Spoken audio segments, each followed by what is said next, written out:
Not in store, like no. All right, we are.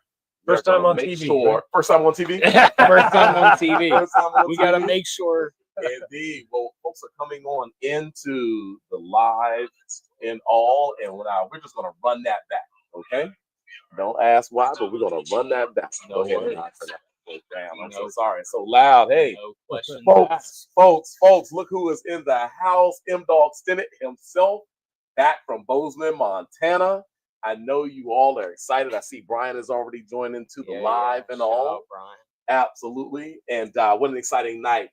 M-Dog's back to DC, folks. Give it up for him. He and Ellie are here. Definitely, it's going to be an exciting time having Matt back, catching up with him. He'll, of course, hopefully be sharing a lot of your adventures and escapades out there in Montana with us. And as we catch up with you and get reacquainted, gosh, it's been 13 months, Matt, you were just saying, since you've been away from us out in Bozeman, Montana, for sure. So welcome back, Matt. Definitely. Glad to be back. Yes, absolutely. But I don't think I'm the star of the evening. No, you aren't. Sadly, I was hoping my first Whiskey Wednesday back, maybe I could be like the star of the show. But, you know, the universe has a different way. So we have an even more special, exciting guest here with us tonight. This is our friend Mike. And Mike, tell us a little bit about yourself. So, Mike Swanson, I'm the co-owner and distiller at Far North Spirits up in Northwest Minnesota. I'm also the farmer. I grow all the rye and corn we use to make our whiskeys. And I'm going to present you a couple expressions of rye, some bourbon, and even a single varietal. So have some fun with this. Oh, man, absolutely. So I will say that we've been enjoying your whiskeys and your gin for a couple years now, Mike. Yep. Very impressive production. You all call yourselves Far North. We're going to get into that. Super cool, but cool climate.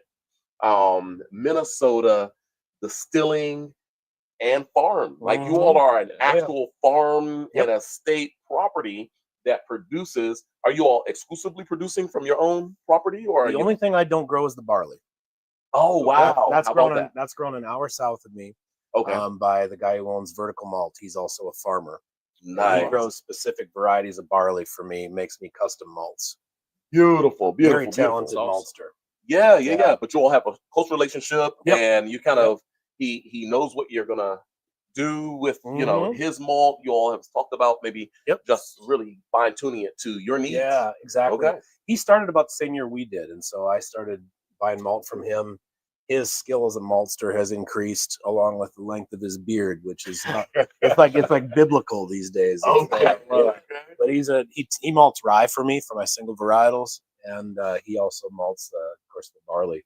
Okay. And so he's got really good stuff. So it's been good. Amazing. Yeah. Well, gosh, I can't wait to taste. We all have water. Matt, yours is over there. Come on now. I'm gonna just get a little bit in my glass and there you go. Get that glass ready. Mike, that's your water. Right, we always want to just get a little water in our glasses, and we'll start from the top with a bit of water in the glass. Okay. Hydrating ourselves in between every dram. We got to make sure to hydrate. Absolutely. Matt and I were also drinking a little bit of whiskey a second ago. Need all the water that we can. That's what I was about to say. For sure. So super excited. Let me let this open up a minute. Oh, beautiful. So this is our flagship rye. This is called Rockner.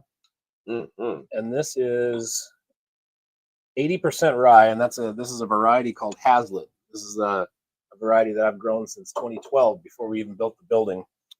And so I've been growing this quite a few years.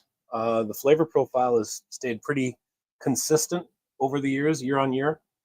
Very different yields. This is 10% Minnesota 13 corn and 10% Synergy malt barley. This batch is 2 years old in new charred oak and finished in cognac casks. 2 years old. Okay. And finished in cognac casks specifically. Yep.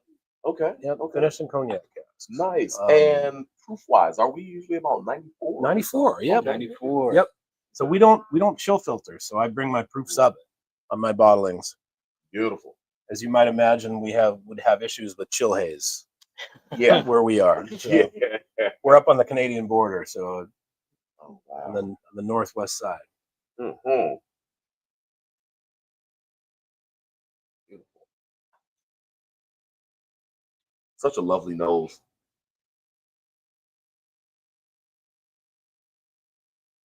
There's the aromatics for this rye. There's a depth and maybe expanse. It's ripe. Mm-hmm. There's a ripeness there, but also a freshness. The spices and so forth are gorgeous.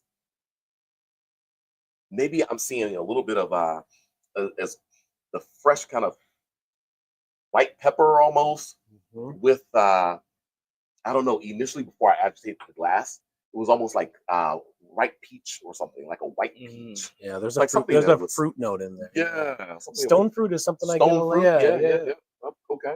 Not to get a little out there, but going off that fruit aspect, it's like juicy too. Like, kind of how they always talk about what like Starburst, like how you get that much flavor, something packed inside the Starburst, like right off the bat. I mean, just so rich and fresh and ripe fruit.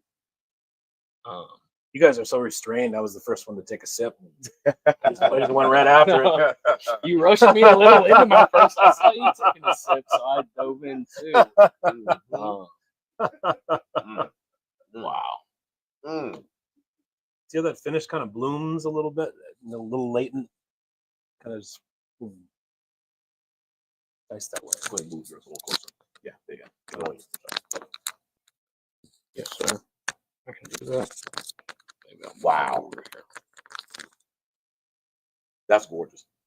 Like that, Bernie? So gorgeous. Well, this was the one I fell in love with initially, right? So I can't, this is our first I release. can't argue that I don't know this production, Mm-hmm. but I also realize that you all are small batch producers. Yeah. You all do batch it out, right? Mm-hmm. And handwritten. Yeah, you're on batch 73 right now. Yep. Now, I swear I've been carrying your product for at least 4 years. How many years now? It's got to be, at least 4 years. Okay. That's correct, right? Mm-hmm. You all got your start when? 2013. 2013. But I hadn't laid down whiskey until the end of 2014. Wow. I was making gin to start. Okay. And I was making my own neutral spirit from 100% rye because I have stubbornness issues. But I realized I wasn't making whiskey right away, and I was like, I got to stop doing this. I got to make whiskey. So, gotta make some whiskey. Yeah. Absolutely. Well, gosh, this is so amazing.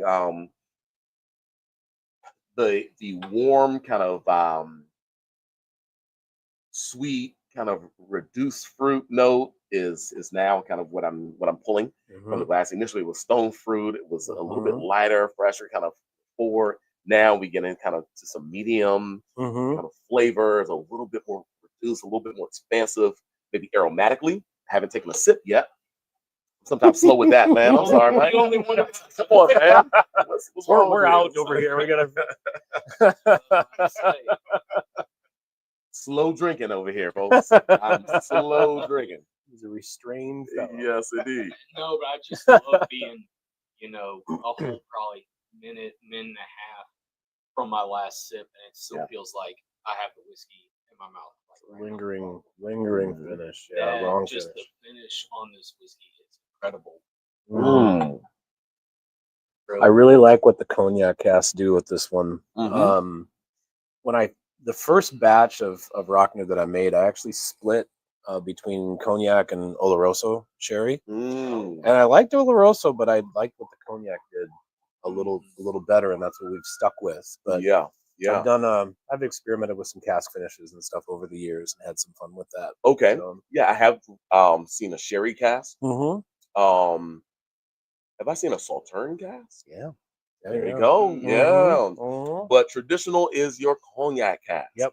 That's been our flagship. It is beautiful. I love the honey-like note that that I got from it last time. I think I'd attribute that to the Hazlitt. Yeah. Hazlitt has a really distinctive flavor profile, and I didn't know going in. Oh wow! Like I picked Hazlitt because it was winter hardy. I didn't know that it had its own flavor profile until later. It was a couple years in that I was like, I actually started studying rye varieties because they have their own flavor profiles. So I did like crop research. Like I'm a science nerd, so that's right. I do remember going to your site. You post a lot of that on your site. All the research that I published my results. Yeah, wow, it's on the website. That's so what you'll see on the website is a rye study where you look at. I grew 15 different varieties of rye. Wow. Milled, mashed, fermented, and distilled them individually. And then we put the white whiskey distillate in front of as many noses and palates as we could to try to get a big data set, right? And then we have flavor wheels for each variety that we looked at because they were very distinct, very different. And what we were able to prove, all of the things being equal, is that the variety of rye alone will dramatically change the flavor of the whiskey. And I was kind of shocked that was the first one to publish that. Wow. I think other people had been looking at it, but they were maybe keeping the cards a little close to the vest. I was about to ask, if maybe that was, you think some people were trying to keep that information a little secretive? Maybe someone else jump through the hurdles. I don't want to make any accusations, but just a thought, no accusation. I think I don't want to claim an original thought unless I'm really sure. So, but yeah, that's the study you're looking at there, and that's been fun to look at because since that time, what I've found is that those differences that we saw in the white whiskey. My original thinking was that the barrel was going to kind of roll over those differences, and they would start to taste the same. And it was exactly the opposite. I was 100% wrong. The barrel amplified everything. Okay. And so the flavors just got more distinct and more differentiated variety to variety. And I did not see that coming. I really thought it was going to be the opposite effect. So that's been fun to discover. Because that led to what we have now is we have single varietal rye whiskeys using the 95.5 mash bill, so 95% rye, 5% rye malt. And so I guess that would be kind of like an old Monongahela style, old Pennsylvania style. Right. Way back when they were using rye malt. And and so we have single varietal rye releases with that I've released some. I've got some laid down. So there'll be bonded releases of single varietal rye coming. Okay, you really in the next few years. Release. Yep. I like that bottle and bond designation, Yeah. And minimum 4 years. So you see where I'm talking proof. winter hardiness? He's looking at this. This picture looks like the tundra. They can see. Yeah. Yep. Absolutely. Yeah. Yeah, that's where we grow it. As I refer to Montana as Arctic hell. And so you have this table here, characteristics of rye varietals. Yep. Hey, folks, there are some individuals that, will distill a product, will buy barrels, blend it, create a brand. Mike Swanson here. Oh my gosh. He has literally gone into depth to study various grains of rye, not necessarily just kind of doing something and resting on the laurels of repeating the standard product that's out there, but literally putting so much time and effort into creating something that's super, super unique. I tasted that the first time I tasted your product. But folks, if you go to farnorthspirits.com, check out the rye study. So much information. I'm scrolling down on it now, which you can see. That's your still right there. Nice. Vendome Copper Pot. Does she have a nickname? Fritz.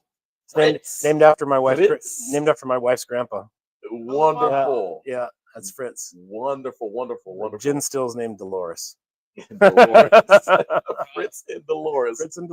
Yeah. That is awesome. So now you see on these flavor wheels, you see the difference between, like, for example, you've got a Dylan and Hazlitt right now, and you see the spice and the grain and nuts and those parts of the wheel are really, really different than what people were picking up.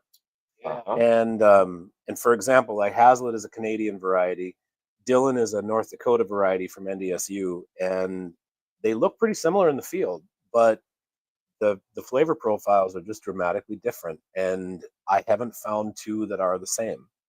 And they just rye varieties have personalities, and they produce different flavors in the whiskey. It's been fun to explore.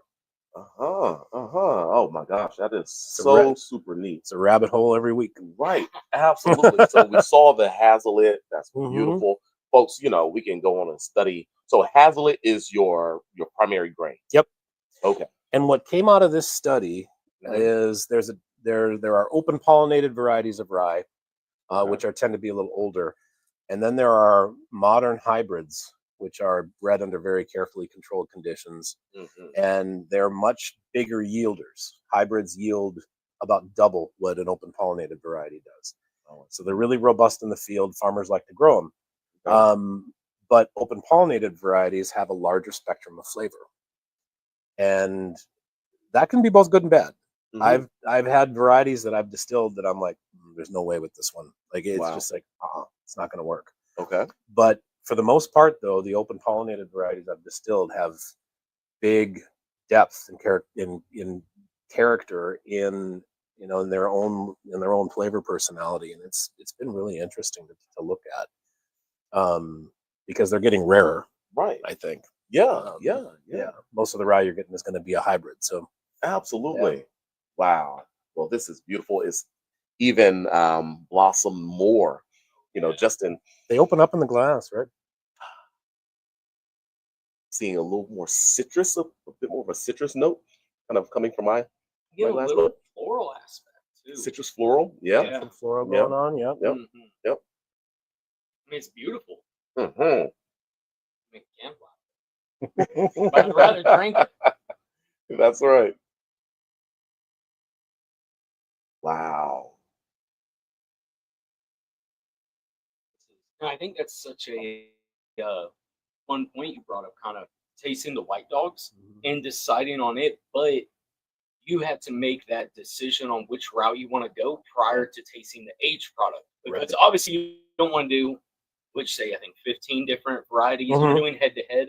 You don't want to fill multiple barrels of each variety and end up with, say, 3 barrels of each. You have 45 barrels, and but it's also hard to take a guess as to how the barrel may interact with that flavor profile and which one would give you the best final product. It absolutely would, and that was a happy accident from the research. Was after we did all the surveys and collected the data, we had multiple gallons of white whiskey distillate.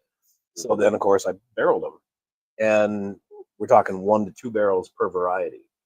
And so I got barrels from the barrel mill in Avon from this. They were all coopered on the same day during the same shift. Oh wow. And so then I put those barrels on the rack right next to each other, and they aged for 18 months. Okay. And then we opened up the barrels, and there was one variety in particular. It's an older variety from Oklahoma State University called Oakland. Okay. And we're about 1,000 miles north of where it was bred for. Right. So it was bred for much further south, different climate. Indeed. And so it was a low yielder. It was a little wonky in the field, wasn't very robust. It was a pain in the cooker. I don't know if you got an E rating on this, but we had words for Oakland in the cooker. And it was, I didn't like the way it tasted coming off the still. I was like, oh, when's the good stuff coming? You make that heart's cut, and you're like, didn't like it at all. Put it in the barrel, and I was like, well, never growing that again, And then we opened the barrel 18 months later, and it was like, what the hell happened here? Wow. It was amazing. It blew your mind. And I thought it had notes of like a Speyside single malt, and it was just fascinating. And so I was like, I got to grow this again now. But I couldn't deny it, though. It went through this transformation. The barrel was amazing. Beautiful. So I don't know, happy accidents in this business, or you really never know, huh? You really never know. Indeed. Well, it's so amazing when those you get lucky, right? You think that something's a wash, and then it comes out to truly be a gift, a surprise, and You it got doesn't to get better than that. you got to Really admit it when you don't know. Yeah, absolutely. Admit it when you don't know, and so many things have just kind of come about by happenstance, right? Accident and so forth. But ride with it and see what happens. Yeah. Yeah. Give it an opportunity, right? I see what you did there. Yeah. There it is. Love it.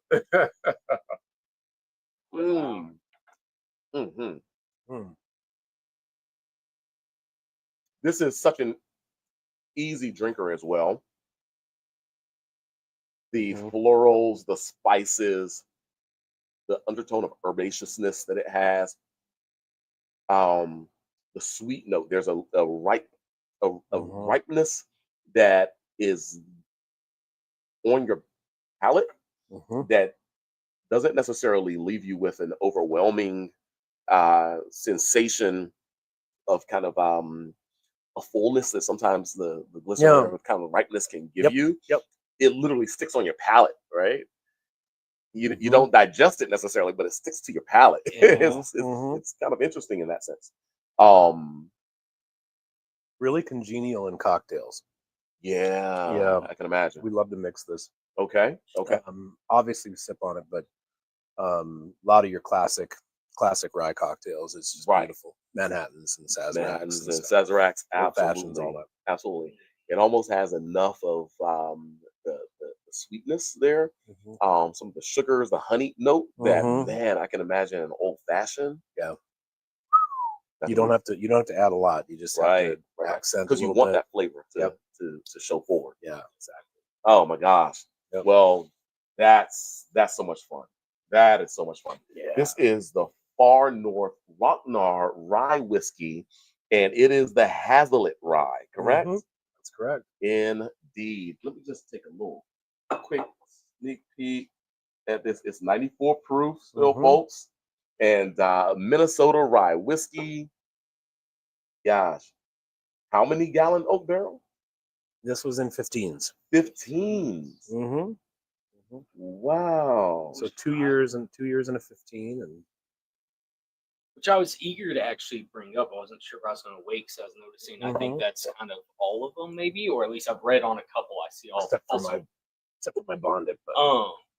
But I think it's very interesting to me because a lot of times out of 15-gallon barrels, it comes across as very over oaked, even if it's a younger product. Sure can. That it's a slippery slope of knowing, it can be useful in some aspects, but it's also can go too far too quick in others. And so, I mean, I wouldn't ever guess that this product, in no way to disrespect anyone who uses 15-gallon barrels. Let me make very clear. I just think it takes a lot more finesse knowing when to dump a 15-gallon barrel, and I wouldn't have guessed that on this, just with how much finesse this whiskey has. Well, and it does, and this is something that Dave and I talked about a lot in the early days. Dave Pickerel worked with us. We're talking about Dave Pickerel? Yeah. What? Dave worked with us, and that was the legend. Absolutely. Yeah. Yeah. There's actually a spot on the still. There's actually a spot on the still. Really? I don't know if you can see it on the website, but there's a spot on the still where it hasn't. There's a square where it hasn't been cleaned, and that's because that's Dave's handprint. No, because when we were setting the still, up, he left a handprint on it. So there's one spot where it's Dave's and one spot where it's my dad's, and so that I've left those two handprints on that still. I love one story. One is your dad, and one is Dave. Yeah. Oh wow! But we spent a lot of time talking about distilling for specific barrel formats, right? And so he said, He said I wouldn't go smaller than a 15, but if when you're distilling for a smaller barrel, you have to make more conservative cuts, and you have to distill it to a slightly higher proof. And he said you have to distill it cleaner because a smaller barrel is going to be less forgiving, and your reaction phase is not as long. And so he said you can't leave as much stuff in there from the tails portion that would convert to fruit notes if given several years. Okay. He said because you're gonna get to a point where it'll also be over oaked. So you have a time limit, Right. and you can't just let it sit for 6-7 years. And so we spent a lot of time talking about making those clean conservative cuts for the smaller format barrels, and then loosening those up a little bit when you have more time in a creek. Yeah. And Yeah. so it's definitely a different way of distilling for those smaller barrels. Yeah, Absolutely. real conservative, especially with that heads cut. You gotta make that super clean and conservative. Yeah. Hey, folks, this is such an interesting conversation because we're talking about distillers talk. Little shop talk Master going on here. distillers talk, folks. Come on now. This occasion is made that much more great because, of course, as you see, Michael Swanson, he is just dove into it and creating such an amazing product. But M-Dog has gone away for 13 months and come back with his distilling prowess and definitely adding to the conversation in such a great way. I'm on cloud 9 right now, folks. Hey, M-Dog, I'm going to give you first up because we are going to rate these. You know, Mike is right here in front of us. We are going to rate these bad No pressure boys. or anything. Absolutely. Indeed.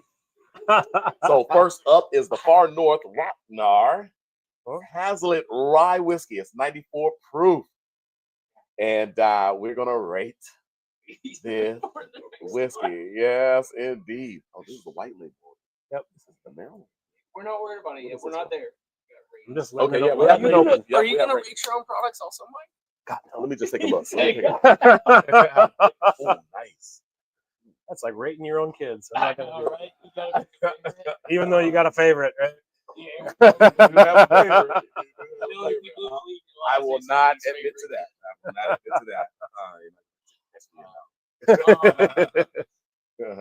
No, I just like to let them open up. No No pressure. That's a great excuse, also. Or you're just ready for next year. Okay. It's been 13 months. My rating might be I'm gonna go with my gut, and I'm gonna go a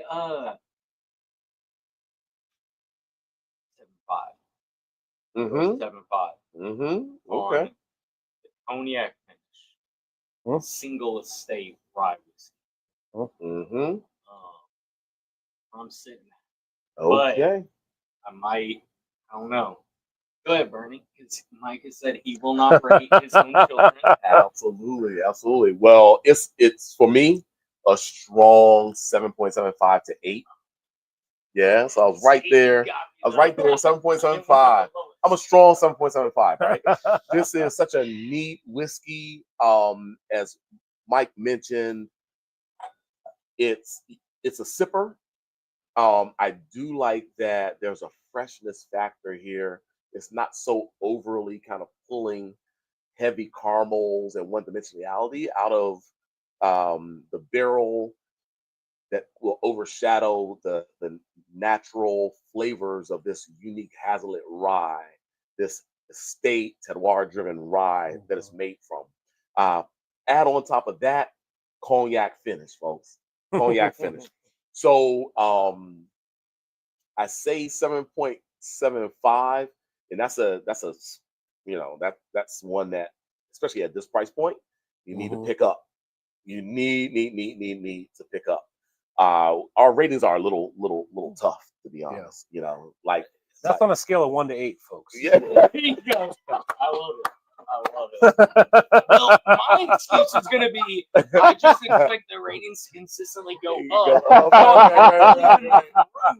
For the next 4 products. Indeed. It does make you think, though, because, my initial thought was, okay, I'm going to start with the 7.75. I know this so very well, but like in just my memory of how it opens, how unique it is, quality-wise, this is all day long. And 8, you will find that there are preferences of what you want from your rye whiskey, but just the love, the talent that has gone into the production,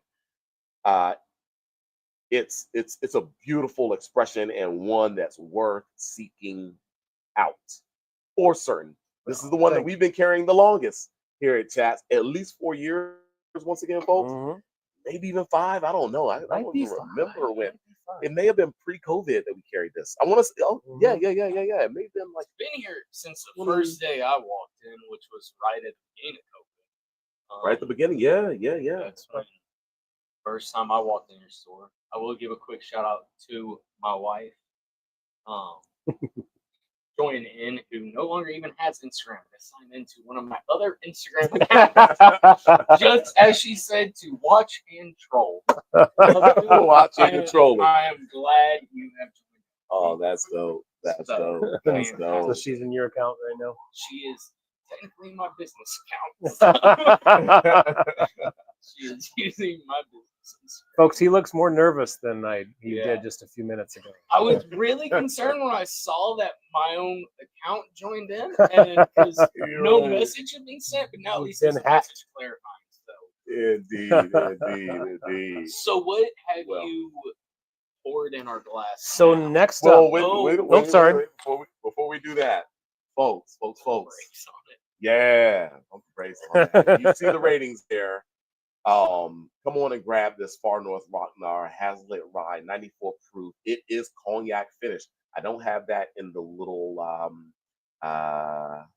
ticker that's scrolling down at the bottom, but cognac finish. So, this is a secondary barrel finish product that is their entry product. Their entry product has a secondary barrel finish.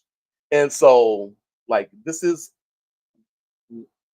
also totally within the artisan sphere of whiskey production, in that their basic is like, like people's top tier, 2-tier, at least, right? Exactly. It's the top tier. Oh yeah, we're doing a finished barrel now. This is our tête de cuvée.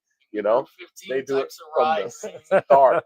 So as Matt said, we do have to kind of adjust our own mindset, and it's our fault because we know there's amazing things to come, and we just have to kind of have a starting point that wasn't too crazy. But yeah, for me, 7.75, 8 easily. For Matt, 7.5, but he told you that he was, why that adjustment happened. Give it up to that Rocknar. It's amazing. Of course, we've taken a water rinse. Always have to do that before drams. We're going to come right back at you with the next whiskey, and I'm just going to take a little bit of time to make sure I have that correctly denoted in the next ticker. But as we go down, I'm just going to show that off. Boom. Just got to do it just for definitely. for making. And just to throw in, while Bernie's doing his magic over there, I think this is the it's better than it's ever tasted before to me. I've had. Oh my gosh! Right. Product. I can't even tell you how many times. I don't know how many of those bottles I've opened up. Exactly. And when we run out and we'll be here sitting and drinking, when it's just the crew, it's like, what happened to that Rocknar? You drink that bottle, grab another bottle. We want to taste it. So we want to taste it out. Is drinking incredibly well. Yes, indeed. Incredibly well. So yes, indeed. Well, now, from the last 13 months, you improve your techniques. Definitely. Over time, you inform your palate over time. You get better at making cuts. You get better at knowing when that stuff is ready, in the barrel, and how long it needs to be in that secondary cask and all that. Absolutely. You're just continuous quality improvement. Right? Come on now. There you go. There you go. And with that said, we're going to transition into our second whiskey of the night. Matt, switch those bottles around. Let's make sure they're set up in order. Push, this alternative. There you go. A little forward, because that's what we are showing all now. And folks, I don't have that other little mini cam set up because I can always rely on this other view here to give us everything we need to know. So let's see, where's the Saltern transfer? Do we have a Saltern up here? Well, there's up on the website. It's up on the website. Okay. We bottle it. Saltern is not a widespread offering. It's kind of it's something we do once or twice a year, and so it's always a limited allocated thing. Sauterne casks are difficult to get a hold of. And so like the first time it took me 3 years to get my first cask. I was bugging my broker for a better part of a year. And finally, they had some Sauterne casks in. So it was like, I have Sauterne casks. Will you please shut up now? Because I finally got my first cask there. And so we don't have this all year round. I was eager to know because I see it's batch 2. And so I was wondering if this was. Oh, that's batch 11. Oh, batch 11. Yeah, my bad. that's 11. Roman numerals. Yep. My bad. You are totally correct. But batch 11, even still, much more limited. And I didn't know if it was either, and it could have been both, whether it's a limited release or a newer product, or it could be a combination of the two. Yeah. Now this mash bill is the same as the first whiskey. 80% Hazlitt, 10% Minnesota 13 corn, 10% Synergy malt, and the age is the same. It's 2 years. Great. But then this was finished in a Sauterne cask. And also, all your products are in 15 gallons, or aside from finishing, or do you use any other barrel sizes? Well, we have since now for the last 2 years only laid down 53-gallon barrels. Oh wow! So we have transitioned to larger barrel format in all our production, and so in a few years, everything we release will be somewhere between 4 and 6 years. And so we've we're kind of moving to that format. So folks, if you look at the screen, this is the Sauterne cask finish that we have now moved into. And gosh, I'm so sorry. We're figuring this whole thing out. If I can get a bigger picture for you, but it has the white label. And as you said, Mike, it's not something that is part of the core line. No, this is a very limited. Very limited, but we do have it here in our market, right here in the DC market. Yep. Beautiful, folks. So, exciting times. This is something that that we have access to, and so you will see it here in the marketplace, which is great. And of course, when I say the marketplace, we only mean Chas Liquors. We only mean Chas Liquors, right? Is the only marketplace you need to be worried about.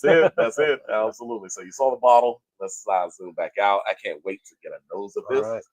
And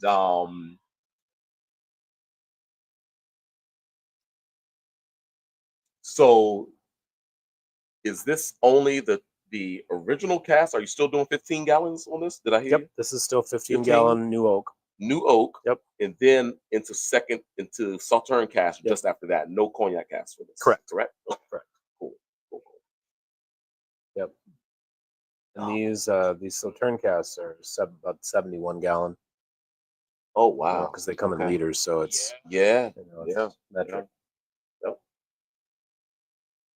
My wife has a picture on me. I think it was Roman numerals. Appreciate that. Thanks, honey. Cut him some slack. Glad you're here. She said, "Don't worry, numbers can be hard." Wow. But yeah, definitely a whole different style, whole different vibe than the company.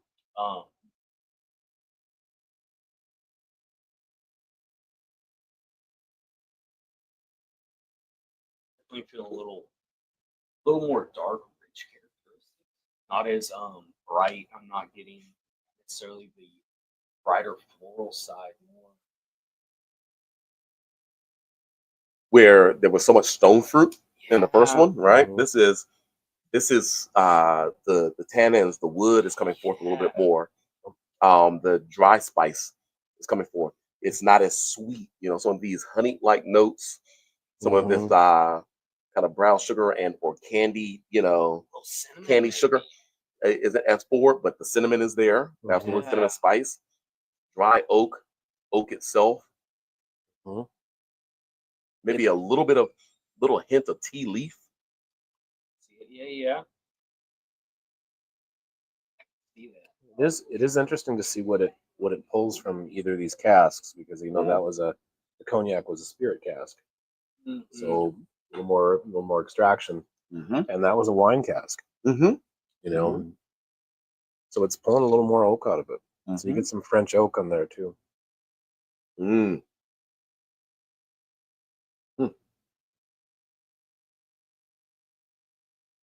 Wow. Good job. Good job on this. Whoa. Gives it a really different dimension, doesn't it? It really does. Yeah, it really does. Yep. Absolutely. Now, of course, Mike, you've come to town and you've been traveling around with the folks at Lanterna. Are these freshly cracked more recently, like since your visit? Just this morning. Yeah. So all of these. What was it, about 10:30 this morning, Jeff? Yep. Okay. Yep. Shout out to Jeff sitting off camera right now, but definitely always a pleasure to have him in the house. And to Lanterna. Shout out to Lanterna Distributing Inc. We are at the same proof point on this. Yep, 94. Just to clarify, 94 proof. Yep. That's just super neat how a spirit cask interacts with this Hazlitt rye versus a wine cask. We see it in some other productions. Often, say for instance, a rum cask versus a port cask or sherry cask, what have you. It's really interesting how these wine casks, which sometimes you'll think will give it a sweeter profile, actually gives it more tannic because you're putting a spirit into a cask. Its interaction with that barrel absorbs and interacts with the cask at a different rate and a deeper rate than the wine did that was previously in that cask. Vice versa, when you have a spirit that has really pulled so much of the structure of that oak out of that cask, you put a whiskey back into that cask, especially something like a rye, which I think has its own way of interacting with cask. I think rye just absorbs flavor and pulls flavor like no other grain. Put that in a spirit cask, and the structure's not there. It's the unctuous, sweet honey, tones of the cask that's left behind. So it's super neat to taste these side by side. Otherwise, they are the exact same whiskey. Yep. Right? Yep. Coming off the still, they were the exact same. Pretty much. Yeah. Yep. I guess. Yeah. Right. Yeah. Absolutely. I'm starting to get maybe a little bit of there's a little citrus there, but even maybe a little bit of cherry. I get a little bit of red fruit cherry, but it's like that high tone where this acidity is there as well. Super neat. That note that you just described, I think, it just occurred to me. That note that you just described is why I like this in a Sazerac. Because it interacts with the absinthe and the Peychaud bitters. And it just occurred to me that that's why that works for me. Yeah, for me, this is Sazerac. The other an old fashioned. Yeah. Yeah. The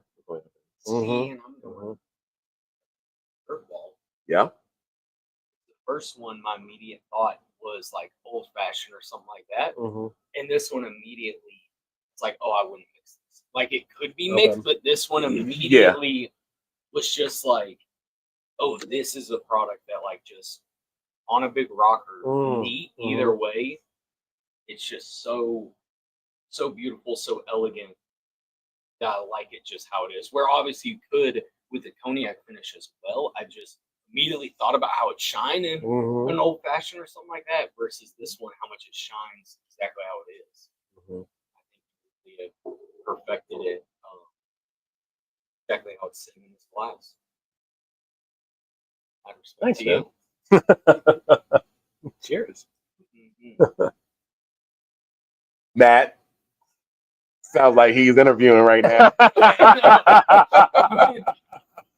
I'm in DC. I gotta stay low. I've done enough big moves. Man, I messed up. I already told him how cold it is back home. So. Right. Trust It's- My wife wouldn't do it. Would not do it. And talking about two winters, little Montana story for you. I always say when we got 6 inches of snow on June 17th of 2024, I told June 17th, and I literally told my coworkers and stuff. I said, I think I have one day for this to clear out, or my wife's about to go live out of a hotel or rent herself an apartment not around here. I think I was about one other summer snowstorm from no longer going home and my wife being there. She was gonna still love me and support me, but not in but that not area. here. Yeah. Yeah, that was a curveball. Yes, and she said never going back to that godforsaken country. Okay, direct that's quote. right. She's like literally listening. Direct quote. That's right. To yourself. That's right. So, but yeah, no, I mean, back to the whiskey. And, well, quick shout out, as I just said, back to the whiskey. Shout out to Tim Moss that's joined in, head distiller at Bozeman Spirits Distillery. Nice. Join in. Much love to you, man, and appreciate having you as a coworker and all the things you taught me along the way. And thanks for tuning in. Indeed. Gosh, that's awesome. That's awesome. That's a beautiful thing. But back now, officially back to the whiskey. Hey, how are you? I think are you whiskey tasting? We are live. Nice. Yes, indeed. Nice, We nice, are in good times. Good times being had. For certain. Yes. You did? Absolutely. Fantastic. All right. Well, Matt, come on, kick it off, man. No, I was just about to say, you got me first time. Were you going to So pass it to now, me? passing it off, we'll go back and forth. You can be the first one to rate this one. Oh, wow. I might have learned a thing or two from it first go around. So Yes, indeed. Yes, indeed. now you can. Well, I think you maybe spoke on something that, you know, Mike and I, we were talking about the cocktails and so forth, but you mentioned also that like you'd be drinking this neat, right? I think that this Sauterne cask finish has a slightly lower tone compared to the Rocknar that's finished in cognac cask. I like them both. Like, there's nothing better than to have a flight, right? To be able to compare and contrast, enjoy these whiskeys, and start over. That's how, you know, I love to drink. That's what we do every day at Whiskey Wednesday. To commit to one whiskey. I mean, the government doesn't have us sign any contracts or marriage or anything like that. No, I don't want to commit to one whiskey. I want to have a few of them in one night in one setting. I hope that doesn't get flagged, but I mean it, you know, in a very innocent way. I really do. In an innocent way. Back to the rating. There you go. Absolutely. I'm getting a little crazy here. But it's always great to have to be able to compare and contrast. And these having certain things that are similar, which is that hazelnut rye is the foundation, but the barrel finishing being different, right? This one, the warmth is there, the cinnamon, some of these flavors that you kind of have become accustomed to for spirit enjoyment, and it being that arc of flavor that I think is super satisfying. The complexity is still there, but probably less than the cognac finish. I'm probably not seeing as much of a maybe change in evolution just in the glass as I did the first one. So I'm coming back to that first one. I'm like, oh wow! Every time I approached the glass, there was such a difference in the flavor profile. So that's how it engages, but maybe a little higher tone, a little fresher, something that challenged the palate maybe a little bit more. Sauterne cask finish really gave you such a depth of flavor on the palate. it's the notes in the second and third approach didn't vary as much, but it was in a sweet spot. And I think in a place where you were intrigued in just having that experience, kind of recreated that second and third sip. So it is very, very sippable in that sense. This is where I'm going absolutely in the 8s. I'm doing 8.25 on this one. All right. Yeah, I'm doing All right. 8.25 on the Far North Rocknar Sauterne cask finish Hazelett Rye whiskey. Is also proofed at 94. Matt, what do you say, sir? Yeah, no, I mean, I definitely agree. Long insight Bernie just shared. I appreciate it. Yeah. But no, I mean, I'd be right in that same ballpark.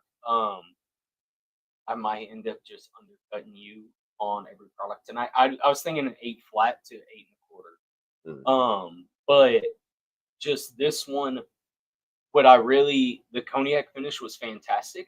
The sweetness, I think, is great out of it, but I do typically prefer my rye to be a little less sweet, a little more, and I like the tannic aspect of this one. And so, me personally, as a drinker, I really, but again, kind of like I said earlier, I think for a cocktail all day long, I'm reaching for this to just pour in my glass on its own. The Sauternes cask finish is fantastic. So I'd be at that 8 to 8.25 Nice. on the Sauternes. Big All fan. right. Okay. This is my first time having a Sauternes cask finish. I don't know if you've had it before. I know it is mine. I don't know if you've had it before. I've had a Sauterne cask finish, I want to say. I think you brought some I don't in remember before, if but it was a white label or if it I think it was a Lanterna something, but yeah, I've had it before. I've had it before. I will say it's gotten better. I don't know. It's so really dialed in. I can't. It's been a while. So I'm really happy to have tasted that again on this night. Oh my gosh, beautiful, beautiful stuff, folks. Hey, that's our rating. I'm not going to go back over my little soliloquy about that, but it's water rinse time. Go ahead and rinse your Glencairn with a bit of water. Hydrate yourself along the way. It's going to be a better journey. I'm gonna read it out loud just so we have it put on here. Tim out there, head distiller Bozeman Spirits, saying he got an 8-year-old whiskey he's gonna send to us soon for Whiskey Wednesday. So we're reading it on air, so we have record of this that we're gonna hold you to it, Tim. Indeed. Hey, Tim, I appreciate it. Can't wait for sure. So now, and Zoe asked also how many whiskeys left. 3 whiskeys left. So this one that he's pouring and 2 more. Got a question. Indeed, we're right there in the mid-round. And before we start, we aren't going to start quite yet. Let's just hang out. Hey, Matt, welcome back, sir. But gosh, Mike, let's just go here. Let's just go. Well, I just want to go here for a second. And what is here, right? Where and what is here? Well, I'll say, all right. Here is, gosh, some lovely people. Who are these lovely people here? Gosh, I see you there, Mike. And who's the lovely lady? That's my wife, Sherry. Is that shout out Sherry? Come on now. Absolutely. So Sherry, come on. She's not here today, but we shout out Sherry, your partner in Brains of the outfit. There you go. The brains of the outfit. Absolutely. So, Mike, just your story, man. So you and Sherry, I hear you all have been married for a little bit now. You may have met 2006. 2006. Yeah, this is when we got 19 married. Years, huh? We met in 2000. I flew home from Denver for Christmas, and Sherry was sitting next to me on the flight from Minneapolis to Grand Forks. No kidding. So we met on a plane. And I missed 2 flights before I got on that plane. So it was serendipity. Wow. That is a crazy story. Yeah, that's That really is. Yeah. That really is crazy. But congratulations to you all. And I got nervous too because I could see who was sitting in my row, and I was like, okay, just be cool. Just be cool. Play it cool. Play it cool. Well, you did it. Don't say anything stupid. Just be cool. You did it.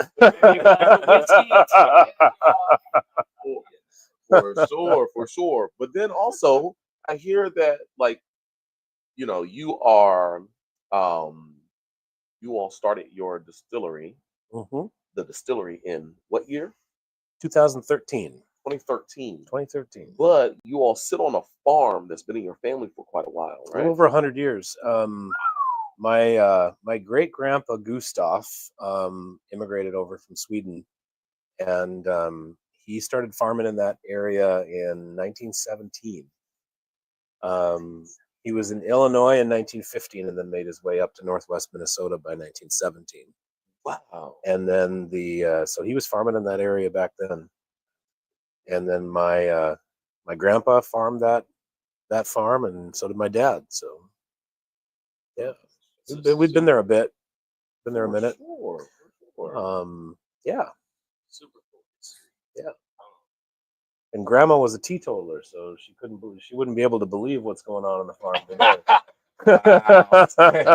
Hey, Granny. Yeah, come a long way. Grandma Myrtle would be shocked right now.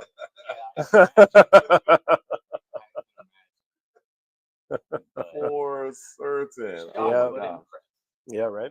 Yeah, we'll hope so, right? Well, gosh, shout out to Grandma and Grandma'd be shocked, Grandpa. but Grandpa'd have a bottle in the barn, so Might not ever get him out of the barn, but Indeed.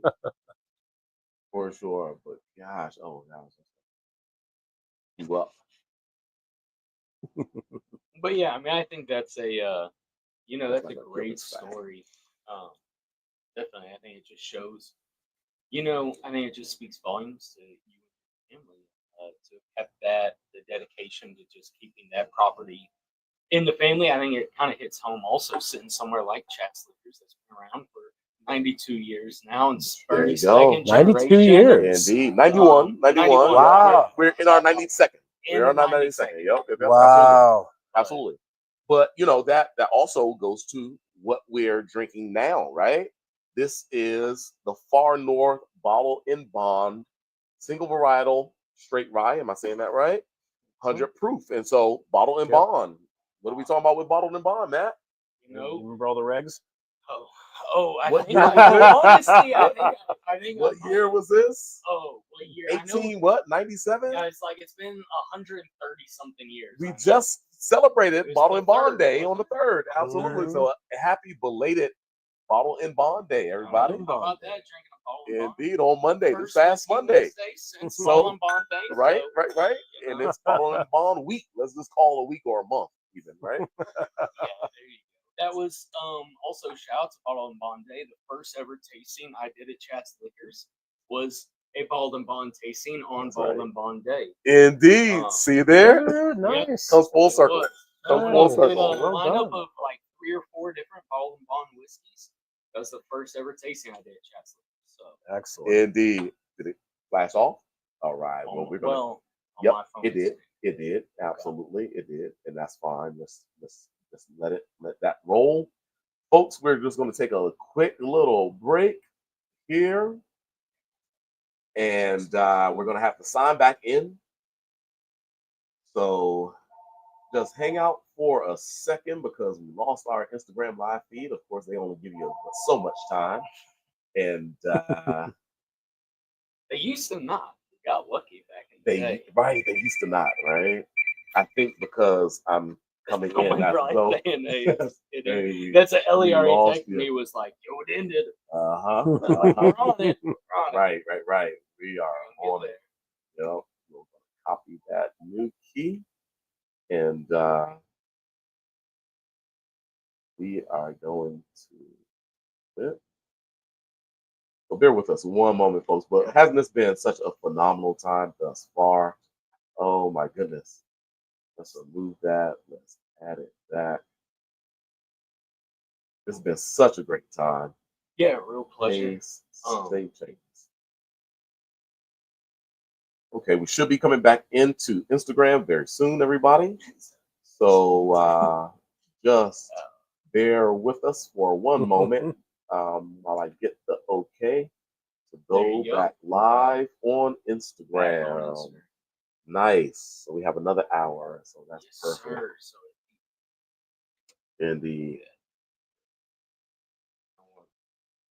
Back in action over here. So we're drinking. To recap, everyone, as we cut out a little, we're on the bottled and bond single varietal. No. So this is the same mash bill as the first two that we did. This is 80% Hazlitt. 80%. This is 10% Minnesota 13 corn, and this is 10% Synergy malt barley. Now this batch in particular is about 4.5 years old right now, and it's so that was we laid this down right before the pandemic started, actually, January 2020. And we bottled it in September of 2024. So this was in a 53-gallon barrel from Black Swan Cooperage in Park Rapids, and so this was these staves were Minnesota oak. So these are Minnesota trees. Okay. So the Minnesota trees grow slower because it's so cold. So the growth rings are tighter together. So it's a little tighter wood, but the northern trees have a little higher vanillin content. Yeah. And so there's a different flavor profile coming from these barrels. Black Swan toasts their barrels before they char them. It's a nice technique, nice artisan barreling coopering technique. And they have a real distinct flavor profile. Black Swan barrels have a very unique flavor in and of themselves. Oh wow! You say they toast them before they char them. What exactly does that mean? I'm so sorry. There's a gentler heating method that just kind of like think of the difference between toasting a piece of bread and creme brulee with the torch. Right, gotcha. Is kind of the difference. It's a more gentle heat, and they gently toast the inside of the staves, and then when you char them, that's full. The fire shooting 6 feet up above the barrel kind of thing. And it's a much slower, because of the lower heat. It's a little bit of a slower process where the charring aspect is rather quick. Charring is, if I remember right, their char 3 is about 42 seconds of char. And the toasting, I'm not exactly sure how long because it depends on the trees. There's a guy that does it by scent. Oh no! And kidding. so when they toast, it's by nose. And so the time depends on the wood they're working with. So many variables with trees, where they grew and all that. And so they keep that variable kind of like a chef would I like do. that. Mm-hmm. Similar to you talking about making your cuts or heads or tails, a lot of that can go off like a chef, going off the flavor of tasting the product coming right off the still. You gotta have the ability to be a little flexible with that because if you're working with something that is a lot more complex with wood. So just to note, it's bottled and bond. As he said, it's 4.5 years old. Yep. And so bottled and bond, if you ever see that on a bottle, it's a minimum 4-year-old product, and it's always going to be 50% alcohol or 100%. No matter what, you can always. There's other special things that go in there as well, but those are the standard. Yeah. The other part of that law is it must be distilled and aged in the same facility under the supervision of one distiller in a single season. So when we put information on the necker of our bottle and bond releases, it's about as close as we can get, I think, to like an estate wine vintage. I see. Because up here on the necker, I'm putting the section where I grew the rye.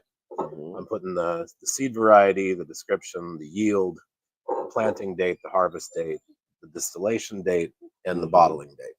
Oh, wow. And so there's a lot of information up here on this necker that changes with releases. Okay, well, let's see if we can take a little closer look at that, folks. And there we go. Look at all that information. And I love when producers are transparent about what they're doing is just all in the education and the understanding of what's in the bottle. And not only their bottle, they get more of a, you're doing it for the love of, you're doing it for the community. They understand kind of the whiskey world even more, right? So so that is super, super unique. Got a little close-up look of that bottle with Mike in the background. And so on the close-up view of if I could point out one more thing on the back of the barrel. Okay. Right here, there's a little yellow logo. And okay. that, Bernie, since you first brought Rockner in, right, that's a certification that we've gained. Yeah. In those years since then, Okay. we've become pollinator friendly certified as the distillery on the farm. Indeed. And we became aware of this because I plant rye into canola stubble. Canola is a flowering seed oil plant. It's also fantastic pollinator habitat.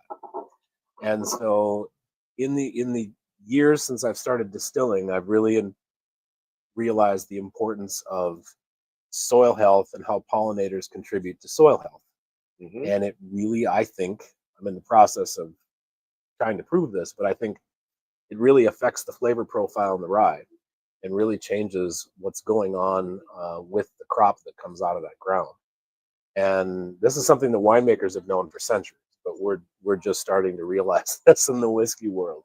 And I think it's really important. And so we put that certification on the back of the bottle now. I love it. And just kind of like what Bernie was saying, I think on the consumer side of things, to see the effort y'all go through from your website, like we were viewing earlier, all the way to the neck of the bottle, the transparency you offer to your customers, I think just speaks volumes to the care, to the pride y'all take in the product. To be that transparent, it's hard to come by. I mean, these days, again, no disrespect to anyone out there. I understand you do things a certain way. You want to keep it secret, But I think just showing the transparency is a beautiful and really commendable thing that y'all do. And I mean, I like it a lot. I mean, and it's great too when you have a great product also. I appreciate that. Thank you. But yeah, so okay. You notice how this opened up? You notice how this opened up? Oh yeah. And it takes a couple minutes in the glass, but it'll. But I'm eager to see how much of a difference. Obviously, we have a little more age, but a little more proof as well. Where typically we like. I mean, I typically drinking 100 proof or higher, and so the others, how well they drink at 94 proof. I'm excited for this one being the 100 proof aspect. A thing we didn't mention on the other two, but I'll mention it now because we're at a slightly higher proof point, is none of these show any sort of volatility on the nose. This one being the highest proof one we drank tonight continues with the same theme of just so smooth.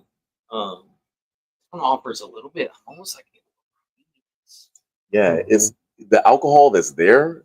It just kind of makes it alive a little bit. It's perky. It keeps it perky, right? But 100 proof, it's, the nose is gorgeous. It's nothing volatile and off-putting at all.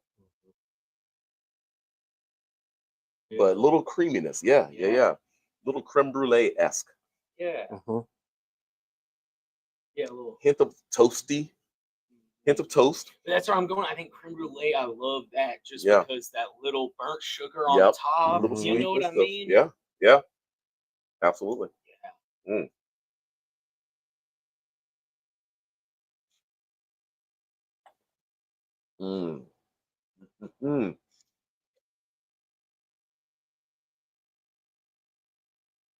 So I'm just curious. I'm smiling because I'm like, what do you? Wow. Ooh. This is going to be good. And then the rye just rye flavors. This is a bottle and bottle, so it doesn't get a secondary cask. Correct. Finish. So like, here is the expression where we get to see the rye just in its purity. Yep. The Hallock rye. Yeah, I'm speaking of the Hallock rye estate, especially in its purity. Yeah. Okay. Good, Yeah. good. So, I mean, I think this one here. Oh, we got a. Oh, we got somebody in that needs a gift, and they're going for the Rocknar Far North Minnesota Rye Whiskey Cognac Cask Finish, but it's a gift. Mike, we need you to go ahead and Who do. else has one of these? Signed. Oh, I love this. There you go. There it is. Love it. Love it. Love it. Oh, can we put the date somewhere? Yeah. What is there a particular birth? Wait, what time? Is there? Suzanne. Okay. All right. So Come on, wherever you want let's to go all out. No one else. Nice. Like What is it? Yeah, What just is the put date today? 2025 or 3/5/2025, I guess. There it There you is. go. Wow. Oh my, that's awesome. First Thanks, guys. ever out of Chas Don't Liquor. touch the ink. Let that dry. Let that dry. Thanks, guys. Thank Indeed. Thank you. Thank you so very much. Yeah, go to farnorthspirits.com and check it all out for We're certain. gonna step back real quick just because we had a question come up for people new who have joined in when we reference Hazlitt Rye. Mm-hmm. What are we referencing by that? We got a question: is that a varietal or is that referring to the estate? So No. just for the people who joined in since we said that. Hazlitt is a varietal. In some circles they call it a cultivar, but farmers use the word variety. It's from Ag Canada or Seacan. It's a Canadian breeder. And Hazlitt was released in 2006 to be extremely winter hardy, a little more resistant to lodging than older varieties of rye. And so it does really well in our climate, which is quite harsh. It's typically about 36 to 43 inches tall in the field. The seeds are almost like a blue-green color. They're really pretty. Hazlitt kernels are pretty plump, whereas other rye varieties are skinny and oblong. Malted Hazlitt comes back with notes of banana bread, really strong, and cinnamon. But raw Hazlitt, we have a very talented baker in our town, and Hazlitt flatbread and baguettes and boules are unbelievable. Hazlitt has a really distinct vanilla profile coming off the still. It's a very unique personality in the world of rye. Hazlitt is definitely its own thing, and produces that flavor year on year. I've been growing it since the fall of 2012. It's a winter rye, so you plant it in the fall and harvest it the following summer,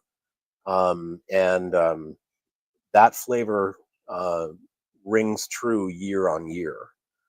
It's just been a really fun variety to distill. Thanks for the question. Appreciate it. Wow, absolutely. Absolutely. Gosh, this is so neat. You get how this opens up, Jeff? It takes minutes, like four minutes or so. Yeah. And you start getting those different notes. But what I do, Jeff, no. It's amazing. Just like all right. It's amazing. Classic rhino, really. They do, yeah. Obviously, there's no Mm-hmm. Just to reiterate what Jeff said, he doesn't have a mic, so I don't know how well that came through or not. But just referencing the true rye notes that show through, even with an empty glass, because it was so good that he finished it rather quickly. And hey, there you go. Instant gratification is what we. Mm-hmm. But no, I think this one is beautiful to really showcase the rye itself without a finish, to really see kind of your bare bones roots of what you have, and especially at the higher age and the higher proof point. And it showcases beautifully. Yeah, this is gorgeous. This is gorgeous. Thank you. There's so much flavor just of the grains themselves, the rye itself, without any type of complication or interference from maybe a finishing process. There's a uniqueness. It's the rye flavors, but a very unique flavor profile. Far north, This is cool, fresh, easy breezy almost, kind of this light candied nature of it that of a true rye grain you don't see as much. Like usually it's like a barrel sweetness that you pull, but it's almost like this pure rye sweetness, this granular sugar like component on this rye that really just carries through the flavor profile.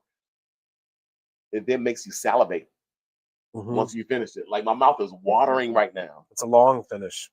Yeah. Real lingering finish. It's like some brittle. Like I think about peanut brittle without the peanuts. Peanut brittle without Like this like candy. Like candy. It's funny you say that because we've paired this with peanut brittle and chocolate in the tasting room, and it works beautifully. It's a really nice pairing, and I never would have thought about that before, but it really works.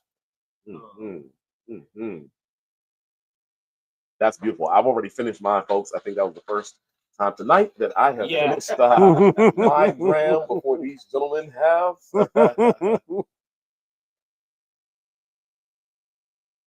Some small ones right here.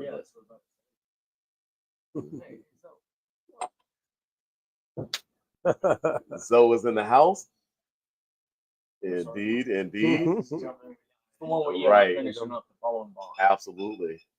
And Matt, why you at it, man? Just a little. He's liking that. Thank you, sir. Indeed. I don't blame him. I'm liking it too. That's for sure. Folks, this is like the scent of freshness. Maybe there's a little bit of snow on the ground. Maybe you're just in nature, right? You're in nature. Maybe the snow is starting to melt. The spring aroma of the wet ground is starting to. He gets more poetic. Indeed.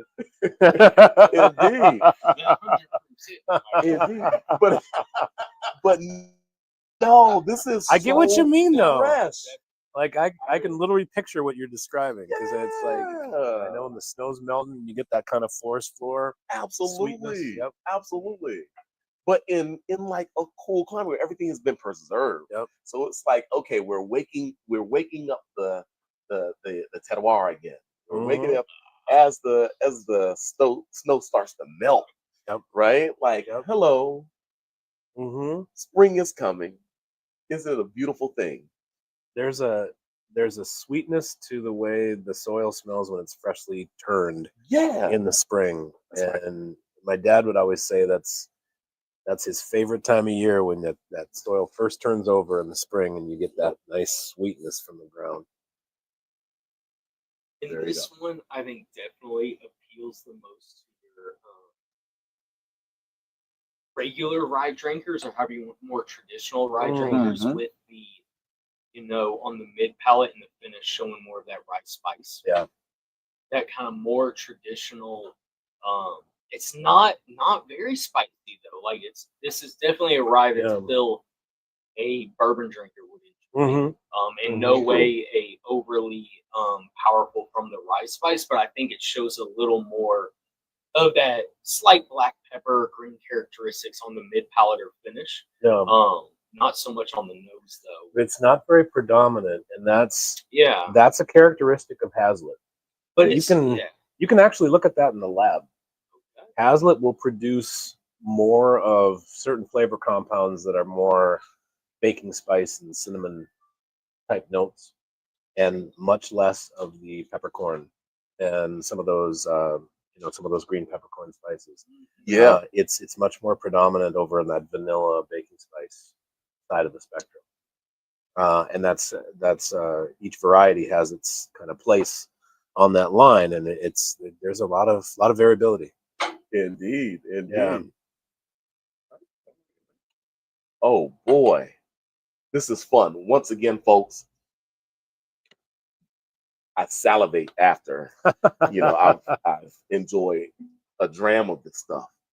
That's a unique response. I've never felt that before in drinking a rye whiskey, especially. Mhm. I don't know if I felt it drinking a bourbon whiskey. Like, super, super unique. This is super unique. You can only imagine what my rating is going to be on this, but we're back to Matt for the moment. You got me. I really should have timed this better in like, yeah.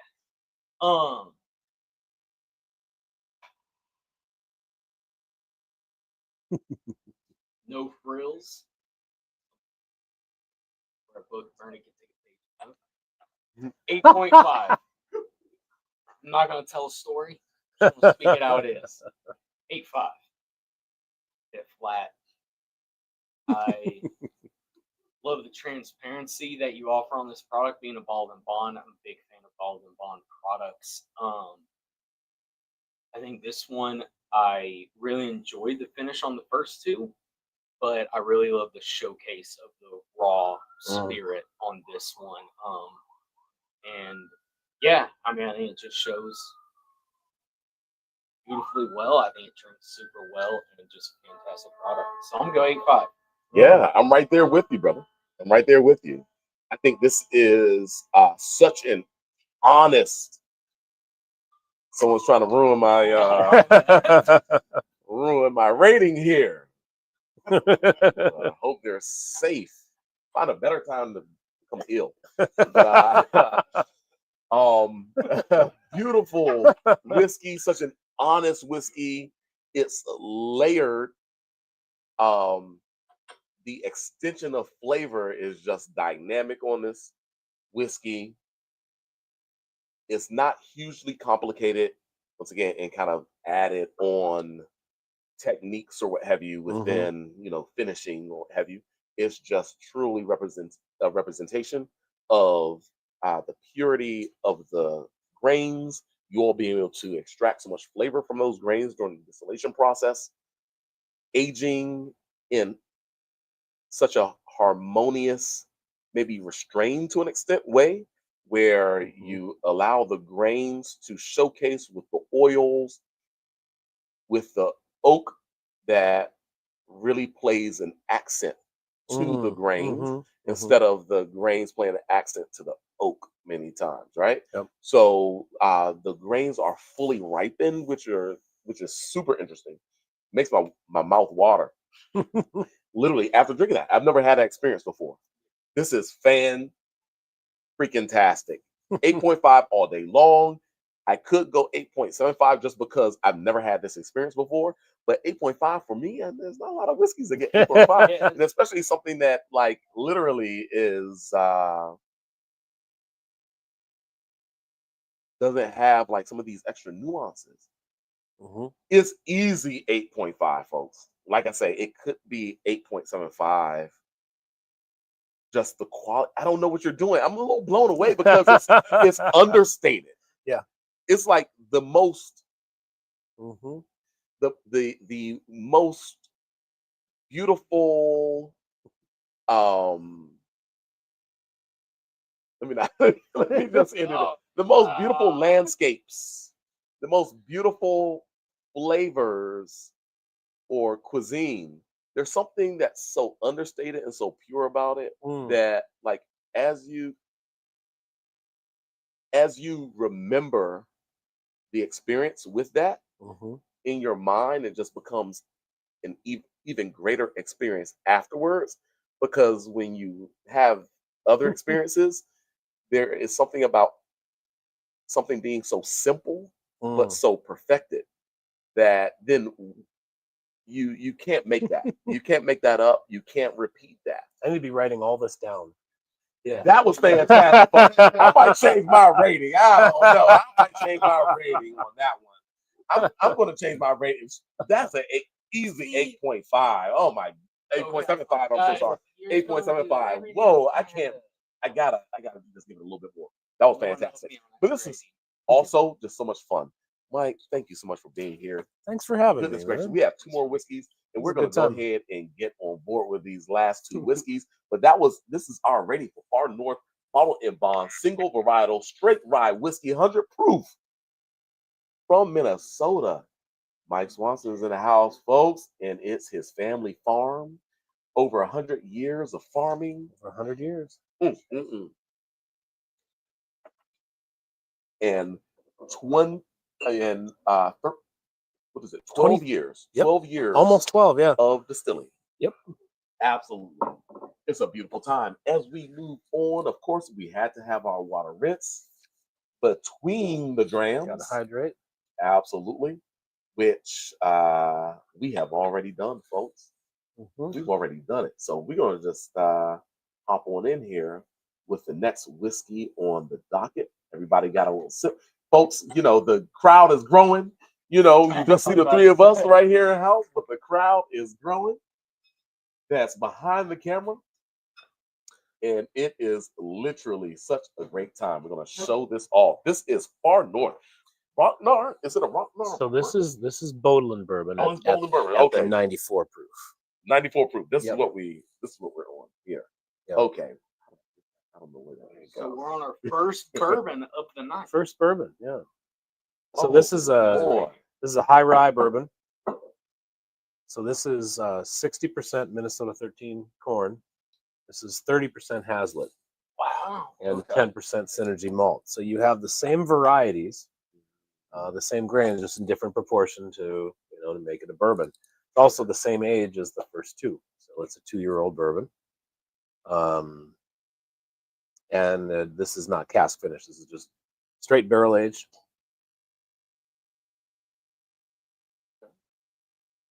No finish. No finish Just on this. in this one, 15 gallon? 15, 53? 15 from the Barrel Mill in Avon, Oh, barrel. Minnesota. Yep. You know Barrel Mill? Yeah, yeah. Mhm.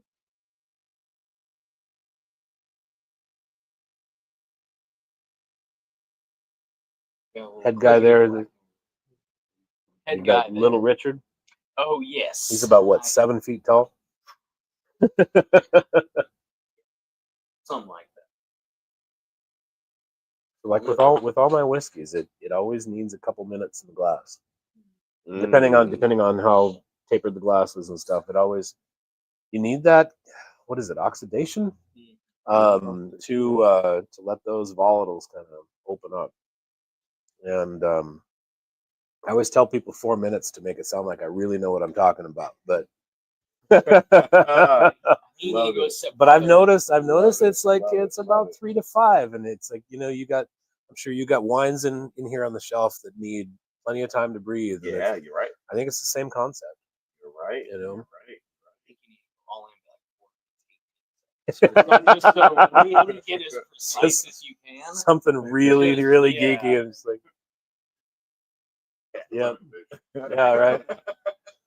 Indeed. No, but I Hey, love folks, watching that's the evolution of it in the glass. Mm-hmm. Where even though you're like, yeah, let it sit a few minutes, for sure, I fully agree with, but just to get that initial, smell as soon as you put it in the glass and then let it sit for a couple minutes and seeing that evolution.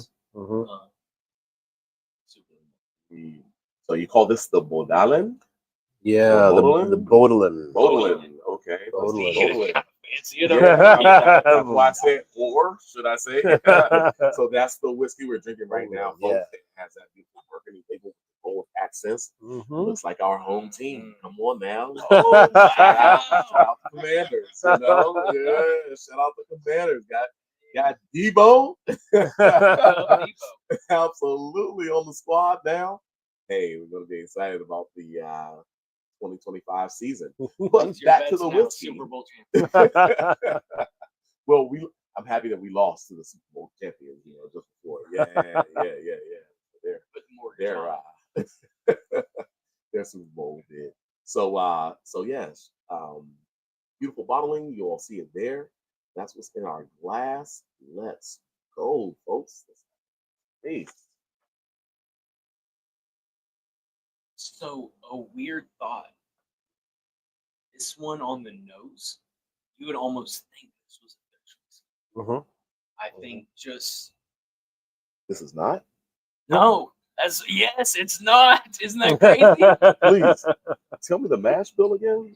This is 60% corn, 30% rye, 10% barley malt. So high the 10, rye bourbon. The 10 barley malt has stayed the same through every single product now. Yep. It's just the quantity of Correct. Hazlitt rye and The corn, right. But, well, this is probably even a heavier high rye than we're used to. Yeah. Right. Most. Well, no. I'll say there's a 36. There's a 36.4. There's a heavy right 36 rye for malted barley for MGP's doing that. But this is that heavy malt with this Hazlitt rye. Yeah. But I think aside from that one, it is still uncommon to see over low 20s in rye. Aside from that example you've given, the 36 from MG, I think it is still rather. I mean, I couldn't name you necessarily another one that I think is using over 25% rye. It's not as common off the top of my head. You know what I mean? Right. Absolutely. And honestly, if this wasn't Hazlitt, I would probably dial it back. Yeah. Just because of the if flavor. It wasn't the Hazlitt, if it wasn't the Hazlitt rye, I would. The Hazlitt rye. I'm so sorry. If it wasn't the Hazlitt rye, I'd probably dial it back a little bit, just because of the flavor profile that Hazlitt has. Just think how it shows. Yeah, I would say that. Gosh, because it doesn't show so green, all the pyrazines and so forth, which can really throw so much more of what would compete. Maybe in this blend. Yeah, I think you would just get a lot more with some other rye varieties, or if you have like a mix that is a variety not stated, and it could be a mix of hybrids and open pollinated and stuff. It gets a lot more peppery, and I think if I was using a mix like that, I would have dialed it back in the mash and just cranked up the corn a little bit. Indeed. Okay. But with Hazlitt, you just get those different flavor notes, and you can dial up that to 30%.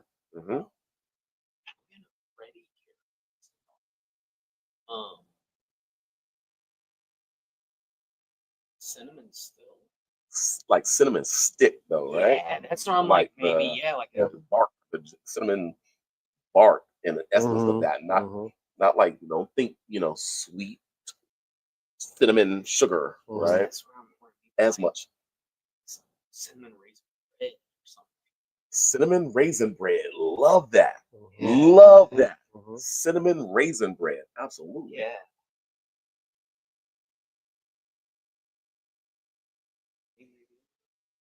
But all day long, cinnamon raisin bread. I love that part. Like that's all I'm. That's what I'm getting. But I get what you mean though about almost like a wildflower honey.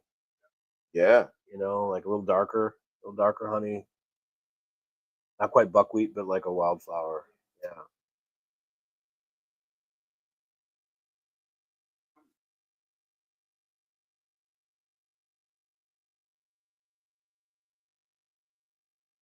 Lingering. Yeah. Real long finish. Yeah.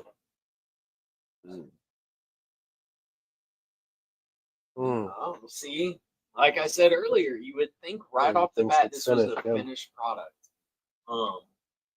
Wait a minute. We got people in the background talking about how it's reminiscent of a finished product on the finish. You're doing great, Matt. Thank you. So crazy. So much. Much going on. It's my first experience with a bourbon from you. Is it? Okay. Yeah, for me personally. Honestly, I wasn't positive y'all even made a bourbon. Just because I had not seen We did it for a few years. Okay. And then I decided I want to make a high rye bourbon. And then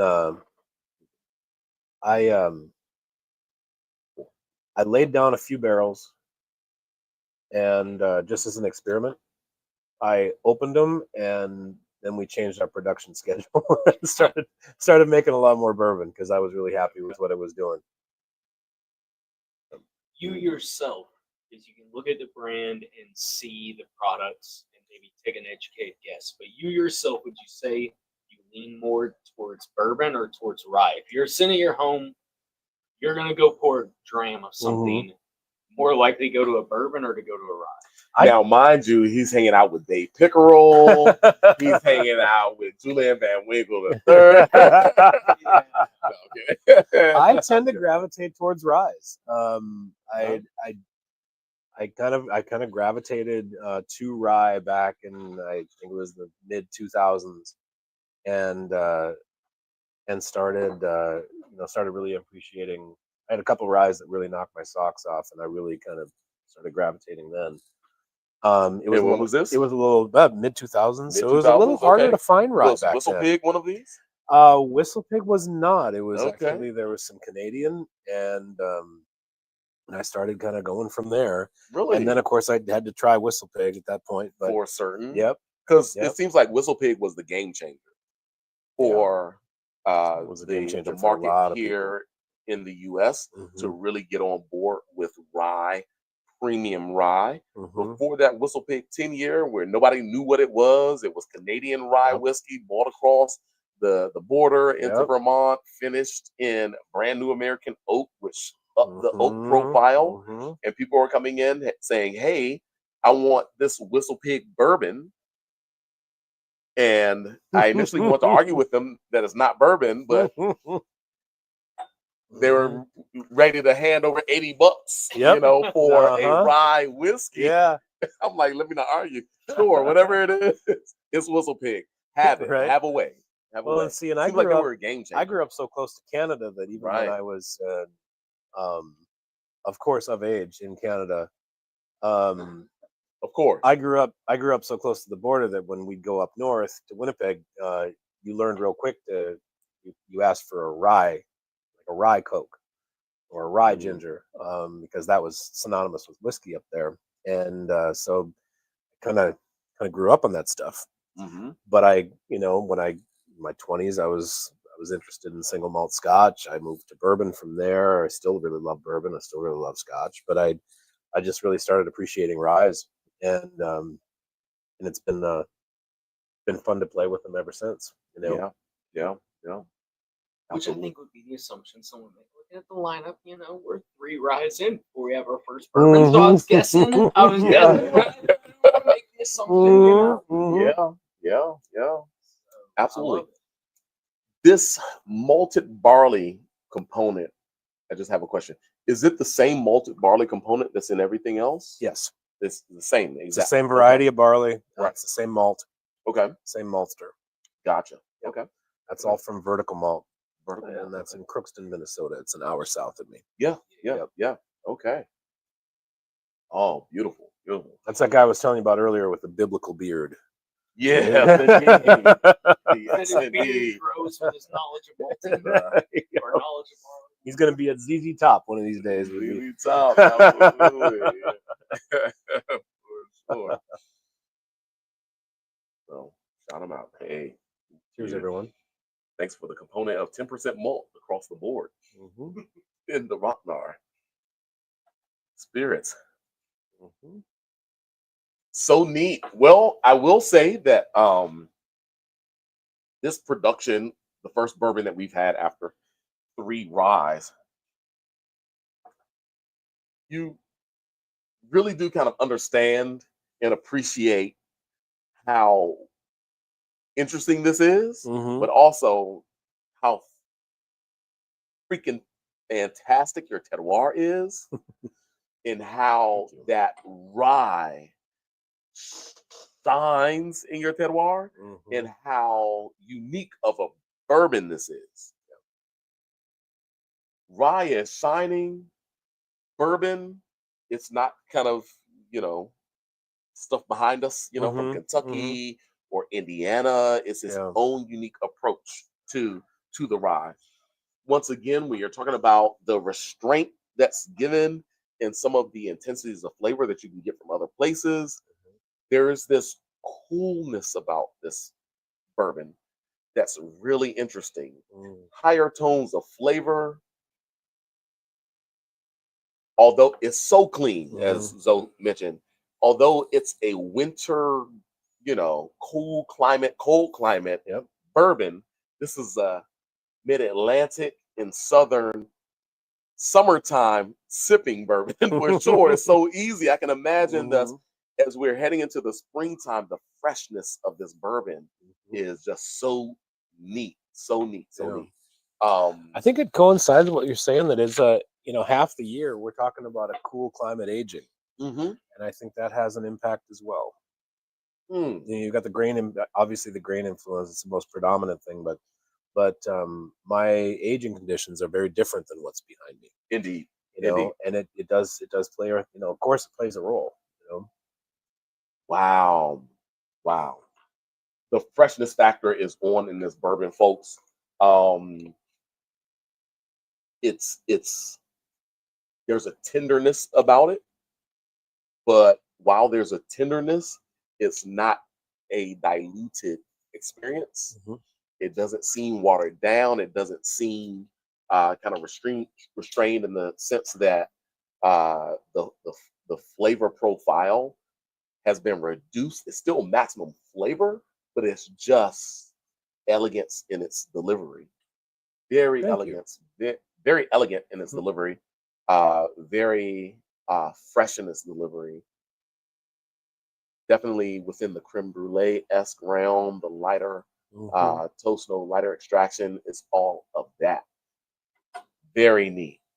Very neat. Is it back on me for rating? It is. Wow. I was wondering that. Wow. Okay, so we are talking about the Bodolin. Yep. Okay, good. Can't see it up. Absolutely.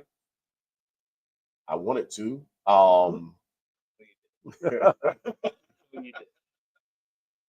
Wow. I'm going for the Bodolin. Gosh, that's tough. I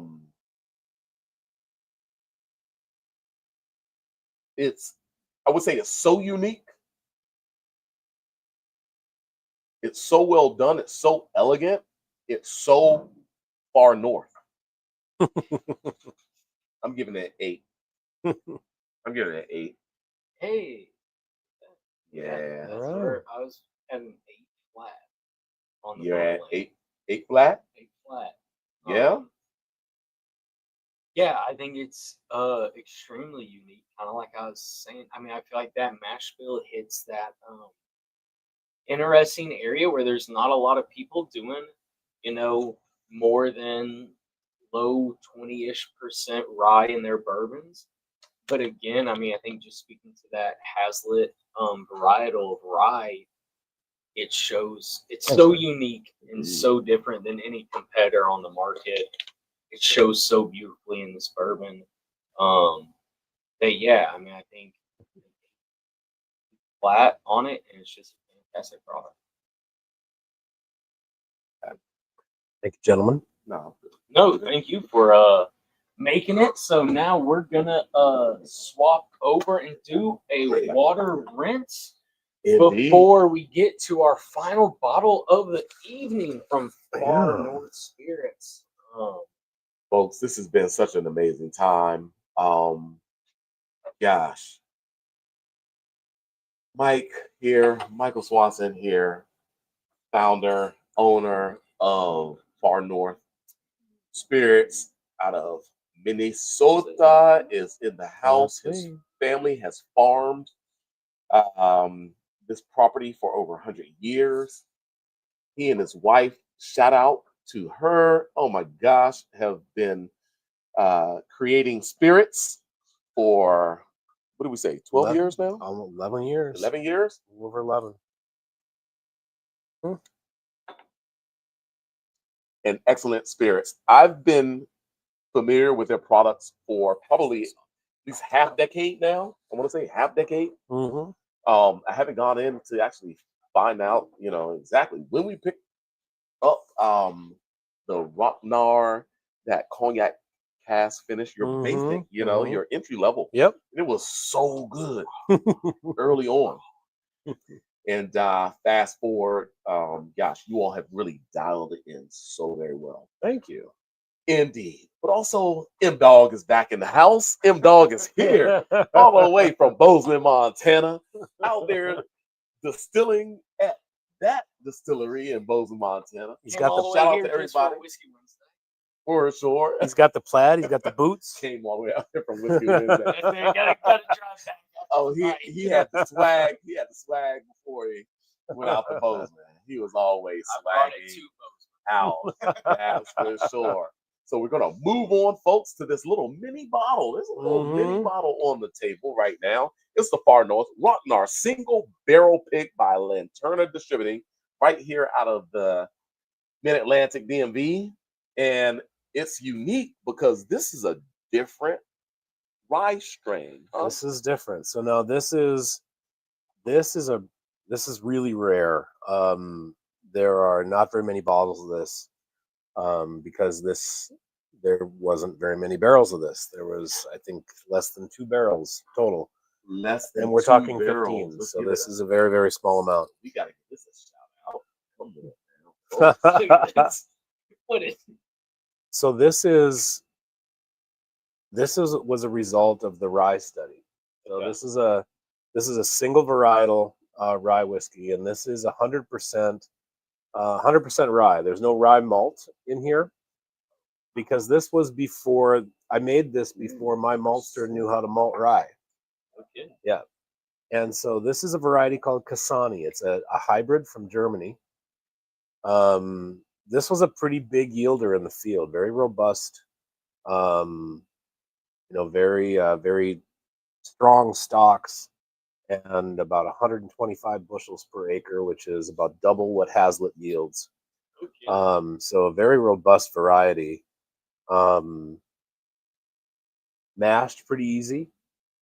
Was pretty smooth in the fermenter. It wasn't over sticky.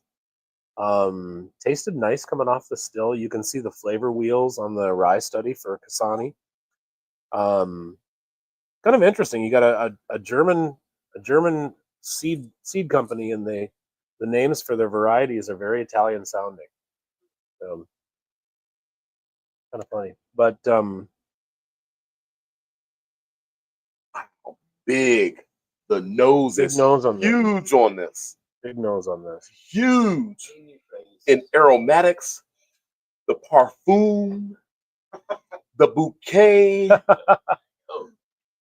Okay. the ambrosia, the ambrosia of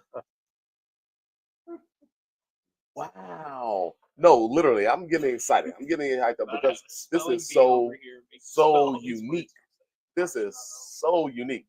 The sweet, the marshmallow, the richness, the kind of dry, the fruit notes, the dry fruit notes, the florals. There's a floral on there that dried fruit notes, right? Mhm. Like dried orange, dried pineapple, dried mango, a little bit of acorn. Mhm. Acorn. Yeah, like a little cornucopia, like cornucopia. hey, come on now. Some dried floral notes, a hint of sweet pine. Oh, sweet pine. Yeah, I get that. And mint. I get that. See, I go even on that same note, little tea leaf. Little tea leaf. Mhm. Yeah. They're like cooling notes. Cool notes. Yeah, indeed. Mm-hmm. So are you saying that, well, this is batch 2 of this. What does that mean? Is it actually 2 or? This is batch. There's like 2 barrels at one time. No, this one was batch 11. I thought it was Roman numeral. Yeah. So I called it batch 2, but it's batch 11. So it's 2 1. So this says 2, but this was back when we were doing this. This was the second barrel. 2 of 2. 2 of 2 2. of 2. And I have not grown Kasani since. And so You haven't what? I haven't grown Kasani since then. Grown it? Nope. And so this is as rare as it gets right here. Wow. So I don't see it listed on what what Christina sent. Oh, it's not. Is it available or is that? It's available. How many?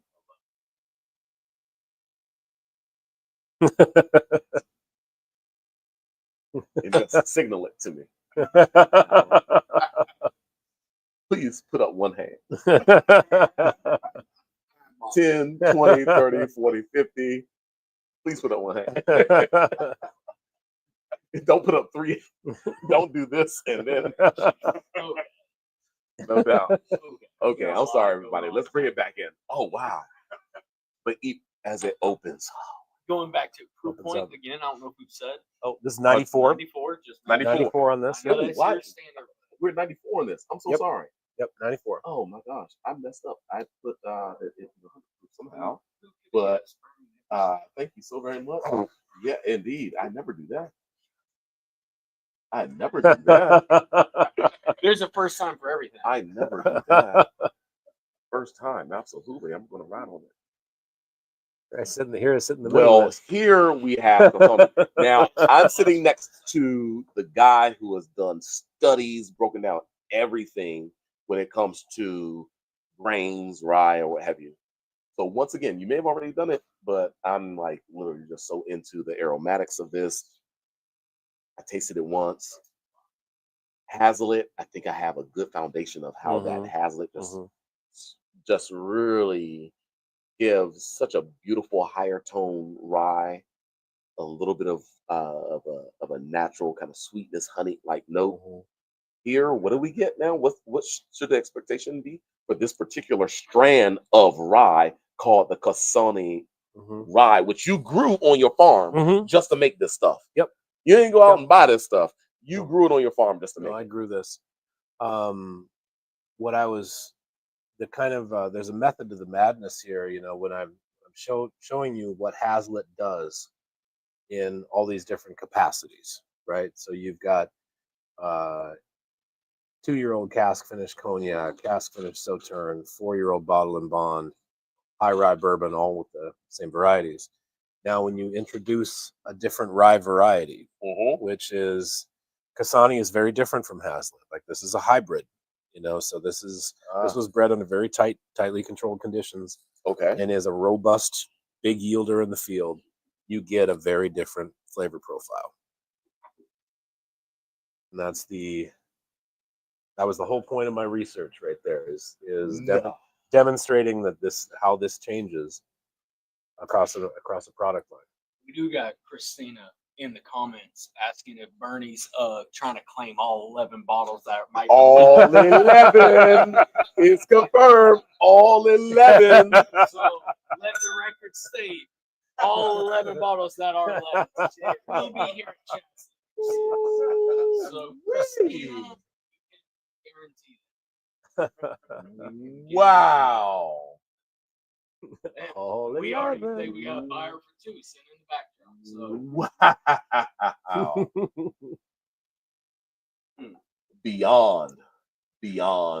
Beyond amazing, folks. Whoa. Don't do this. I thought I already heard got it. Already got it. No. Christina Already got it. She is here in spirit, and we know you are. Now, of course, as everyone can see, that this is a smaller bottle, correct?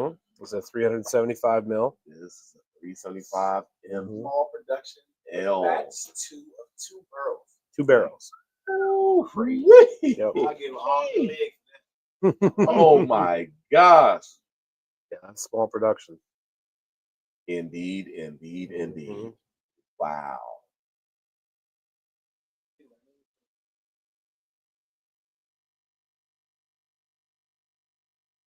Of this variety?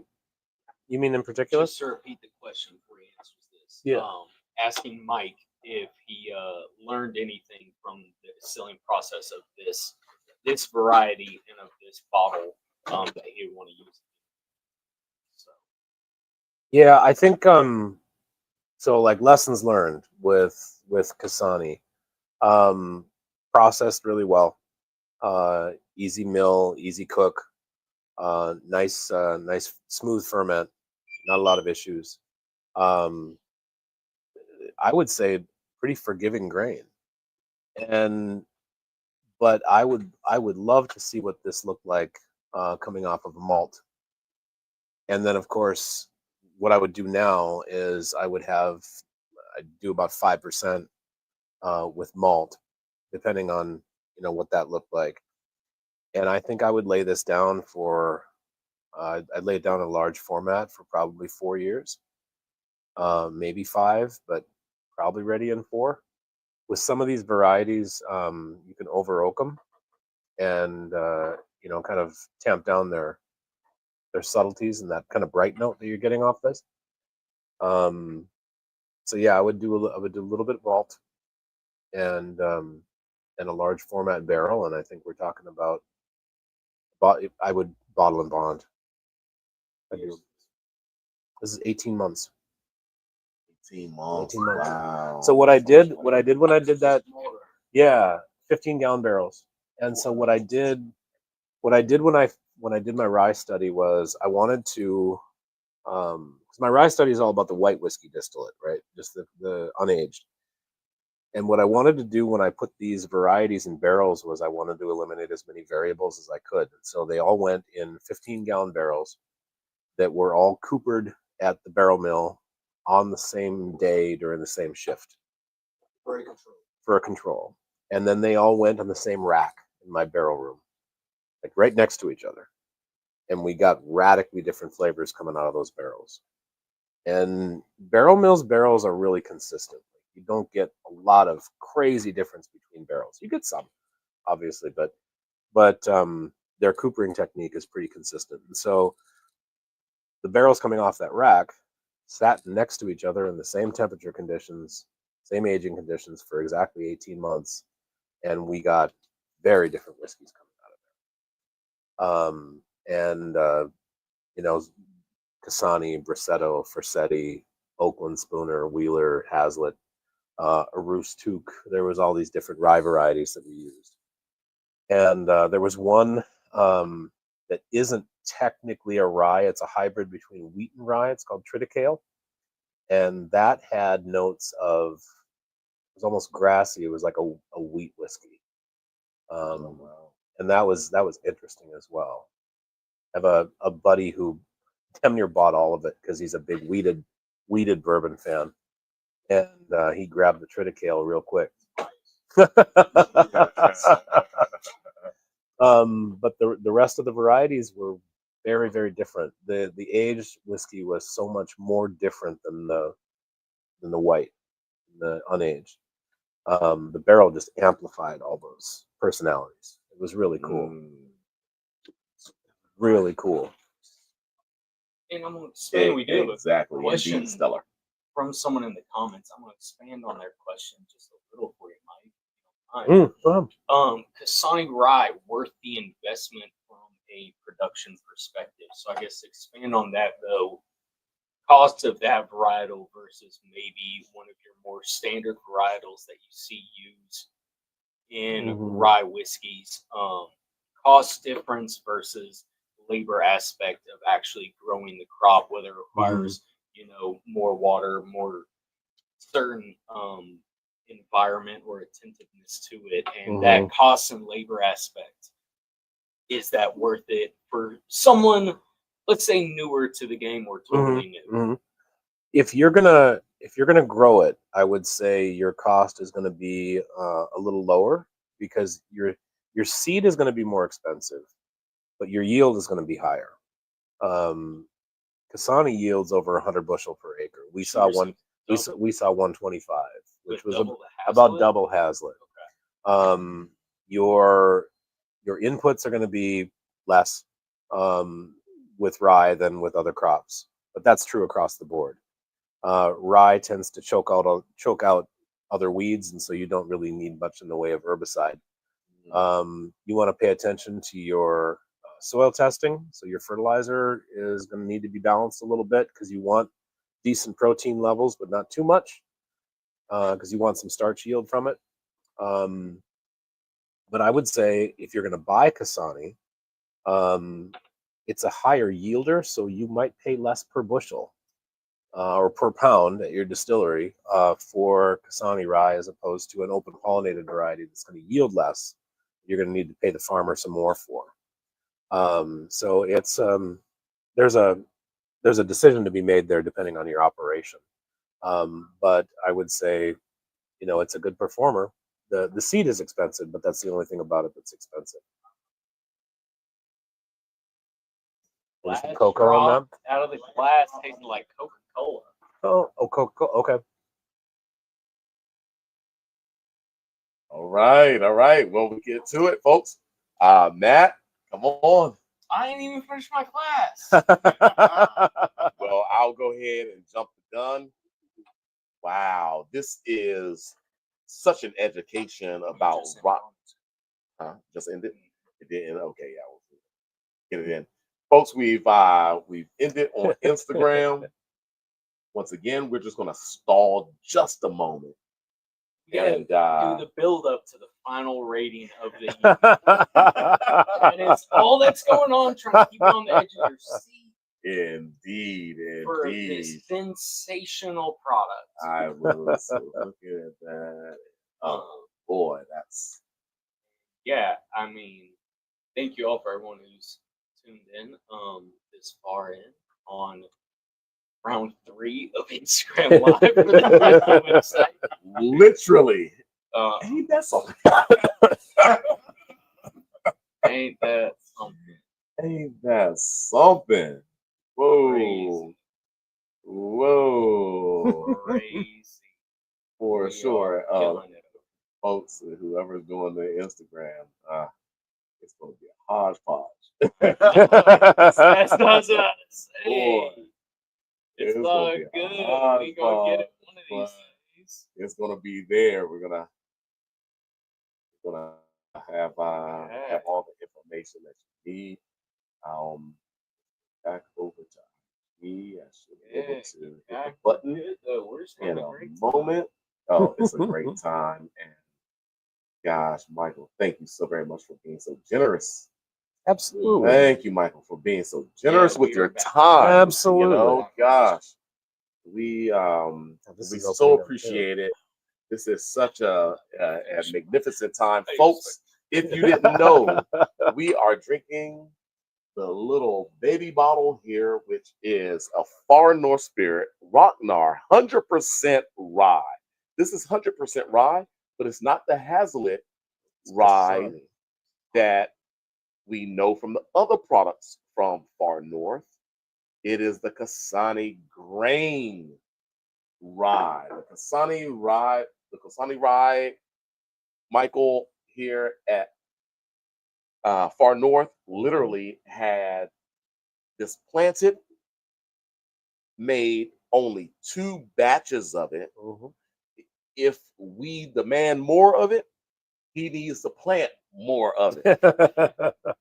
That's crazy. It'll be a few years because I'd have to plant it, and then do all the cycles and do all the things. Yeah. So we're talking about probably at least 4 or 5 years before, So, folks, we have just put in our request because this was a Lanterna Distributing, which is our local fantastic distributor. Shout out to Lanterna, absolutely always. Shout out to Jeff. Shout out to Christina. Everybody at Lanterna. But this is literally their pick, something that was exclusively picked for them. And we have 11 bottles coming in this week, folks. Go to chatsdc.com, type in Far North in like 3 seconds from now. Type in Far North because I do have to put a quantity in so that it'll actually show up on our website. And do it quick. These bottles are going to move fast. And the only 11 bottles left in inventory in the area. So come to Chats Liquors. You can do local delivery or local pickup. Folks, it's going to be live. Like, I'm hitting the button now. It'll be live very soon. But you'll have to go to Chats and just type in Far North, FAR space North. And that should be one of maybe only 3 products that show up right now, because we still do have in some of the original, the OG of the Rocknar Rye. 1 bottle left. We have 1 bottle of a liter size of the Solvig Gin. Your gin. Oh my God, I had so many fans of that Solvig gin. Absolutely. And the other product will be the small bottle of the Far North Rocknar Lanterna Pick batch number 2. Oh my gosh, it's so delicious. It's so freaking delicious. Now we are going to be rating. Did you give me a rating already, Matt? No, you're leading off. Okay, I'm leading off. I'm leading off with this particular barrel pick. I need to taste it one more time, folks. It is the Far North Rocknar. It is the excuse me, the Seed Vault Series barrel pick, single barrel pick by Lanterna Distributing, 100% Lasani rye whiskey, 94 proof. I would say for your traditional rye fans, this will be a rye whiskey that you will understand when it comes to the depth of the rye, the spices of the rye, so forth and so on.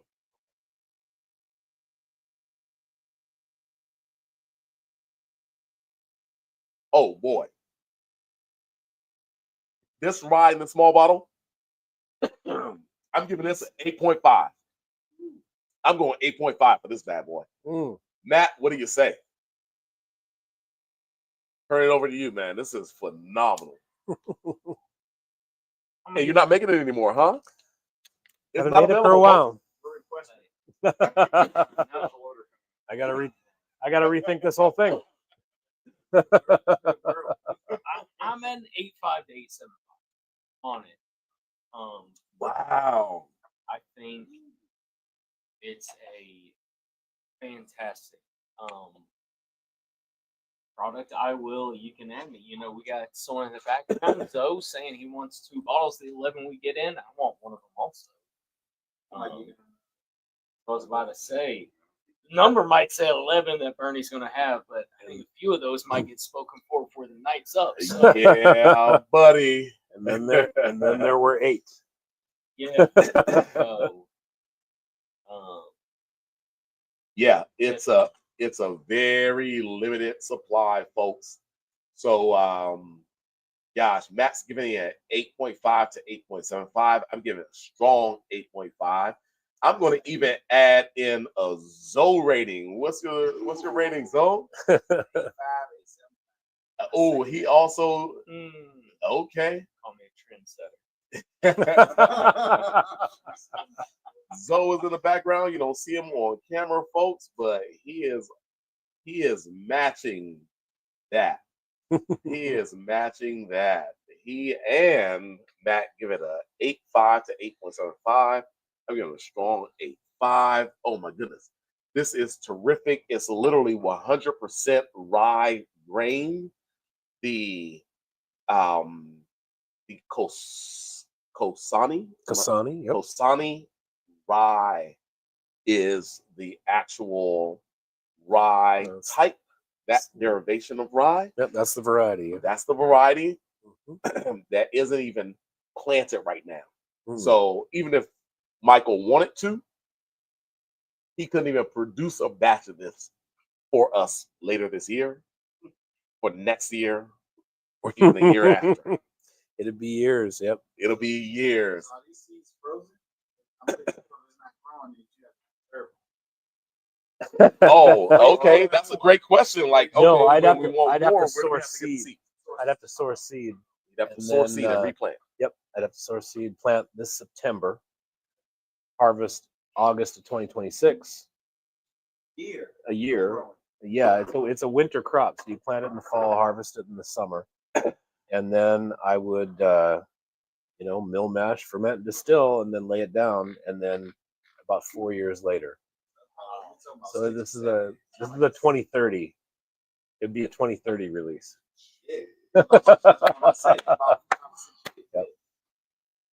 Yep. Yep. That would be a 2030 release. So takes time, man.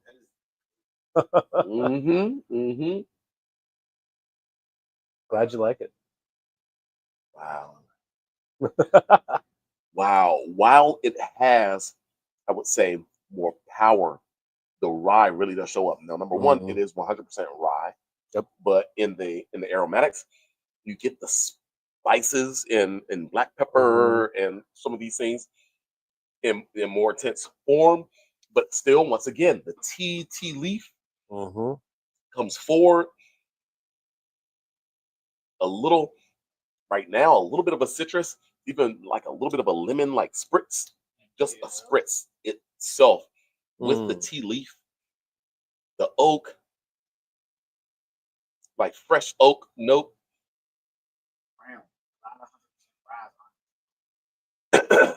It's so high tone and it's round, right?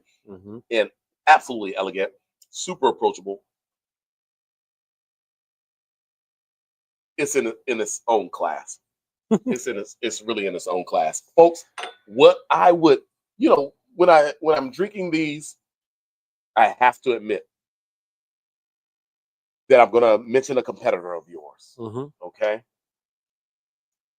and that competitor is another Dave Pickerel inspired production, right? Mention them on the bottom. Oh wow, they're from from Hill Rock, Hudson Valley. Yep, Hill Rock. Yep, like that's something that maybe comes into play stylistically, quality wise, so forth and so on. Another estate product out of Hudson Valley, Hill Rock. We show you all off if you all aren't, familiar with what I'm talking about. That's it right there. We got a Sauterne cast finish, and then their traditional double rye. Also Premier Cru Sauterne cast finish. So 2 Sauterne cast finishes I have here. We talked about their Solera quite a bit, Dave and I. Yeah, we got the Solera aged bourbon. Solera method. That's fun. Yeah, that is fun. But that's what I'm trying to get around to. I'm trying to kind of ease into that. I was trying to ease into that. A fraction of the price. Yeah. A fraction of the price. And I don't know if I haven't spoken to them directly about like strands of rye grain and all these things. I haven't seen a study of breaking down half dozen plus different rye grains and all, and how that affects flavor, and then deciding on a particular one because it fits with your terroir, it fits with the condition of aging, climate, barrel sourcing, who malts your barley 100 miles south, or all these other factors that come into play. The heirloom corn, all these things. And at a fraction of the price, though. Like, folks, we aren't talking about whiskeys on the table. None of these whiskeys on the table are reaching triple digits. But I will say that these are some of the most thoughtfully crafted whiskeys, some of the most thoughtfully crafted whiskeys in the country. Thank you. And of course, a couple of them have some finishing, but when it comes down to the absolute grain character and uniqueness of terroir in which you age it, you are growing your own grain as well. Like, all these things play such a role. And we aren't talking about having to invest, even 3 digits into having an experience that literally is so uniquely artisan. Well, at least not yet. based on what the response to Cheers to that. based on the response to the Kasani, that price might go up. Yes, indeed. Yes, indeed. Yes, indeed. That 2030 release is going to be high dollar now. As it should be. As it should be. But right. But even how the Kasoni will like play around with some of the barrel finishings that you have. Like if you really want to do something, you know, even greater than showing it in a 100% form, then that's fun. But at the same time, it in its raw form is so satisfying. You don't need anything else in this bottle. Folks, go to chatsbc.com. Only 11 bottles remaining of this stuff. We're doing a discount. If you go to the website, there should be a discount that pops up that saves you literally 20% off this bottle. Go ahead and buy it now, although make it a pickup. It won't be available until when? Yeah, maybe Friday. We're going to call it Friday. Won't be available till Friday, but go ahead and place your order for pickup on the far north. Lantern are distributing Seed Vault Series Barrel Pick, the Sony Rye. It's special. Wow. Crazy. I'm going to have a little bit, just a pinch more. Since you'll have no more to sell. I might as well. I think that's probably could just stay here because you don't need to sample anyone else on it if you bought. While on the microphone, I cannot officially say that. But if I forget to put it in my bag, that's enough. Say no more.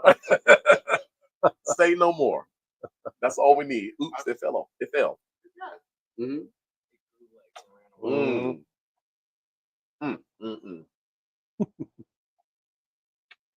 Also, folks, by the way, Far North Spirits is in here watching the live.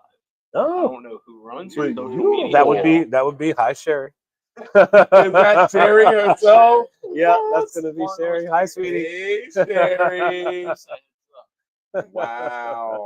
Wow, that is a beautiful thing. That's a beautiful thing for sure. And what a beautiful time we've had. Gosh, folks, if you travel to Minnesota, if you're around, hopefully folks are viewing this on YouTube or Instagram. Give Far North Spirits a shout out. Give them a follow on all their social media. Drop past. It looks like you all run an active tasting room and all. Yep. Open on Saturdays. Okay. 5 to 9. Yep. 5 to 9. Wait a minute. 9 to 5? On Saturdays? 5 to 9? 5 to 9. 5 p.m. to 9 p.m. 5 p.m. to 9 p.m. That's what I'm talking about. Absolutely. So go drop in on Saturdays from 5 p.m. to 9. You all are turning up, huh? Yeah, absolutely. You all turn up 5 to 9 on a Saturday. Indeed. Well, go check them out. Any other socials or what have you that you want to drop so folks can follow you? So you can find us on Instagram. You can find us on Facebook, and of course on our website, farnorthspirits.com. Just to reiterate, on Instagram because it's right here. Whoever's run it said hi, Mike. Their Instagram is just Far North Spirits, all one word. Yep. Far North Spirits on Instagram, one word. It'll take you exactly where you need to be. And you check out, keep in touch with them, keep up with everything new y'all got going on, all the exciting, fun things. And yeah, look at that. We got some photos going up now. Yeah. Absolutely. And so that's the family farm. That elevator was built by my grandfather Albert in 1957. 1957. Wow. Amazing. Yep. Amazing. Well, gosh, what an experience we've had here on this Whiskey Wednesday, March 5th, 2025. Not only is M. Dog Stennett back himself, Straight from distilling out in Bozeman, Montana, to sitting down with another distiller, one of my favorite distillers. Definitely cutting edge, definitely super unique. Project passion, family, business, all the way around. History in this country. As far north as you can go, almost, I assume, right? For distilling. Mike Swanson is in the house, folks. Owner and distiller at Far North Spirits of Montana, of Minnesota. I'm sorry, of Minnesota. What town in Minnesota? Just outside of Hallock. Just outside of Hallock. Yep. Okay. Out in Minnesota. Gosh, Michael, it's Thanks, been Brady. a pleasure having you Appreciate here you, at Chats. Appreciate you guys. You're welcome back anytime, folks. We are going to sign off. It's been an epic time here. We're going to see you in 7 days, if not sooner. Gosh, folks, come on by for Far North Spirits. Once again, go to chatsdc.com. I literally have queued this up. It won't be available for pickup until Friday, but literally only 11 bottles. It's Get them while you can. one of the least expensive single barrel small batch artisan production that you can ever find.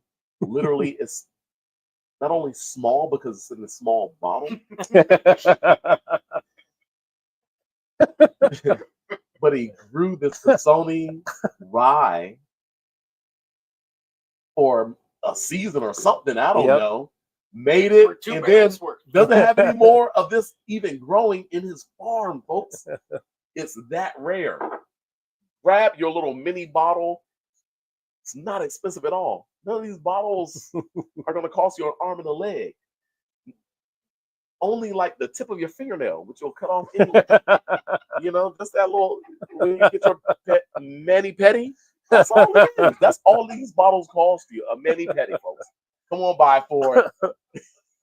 I'm too off the chain now. Sign it off. Sign it off. It costs you.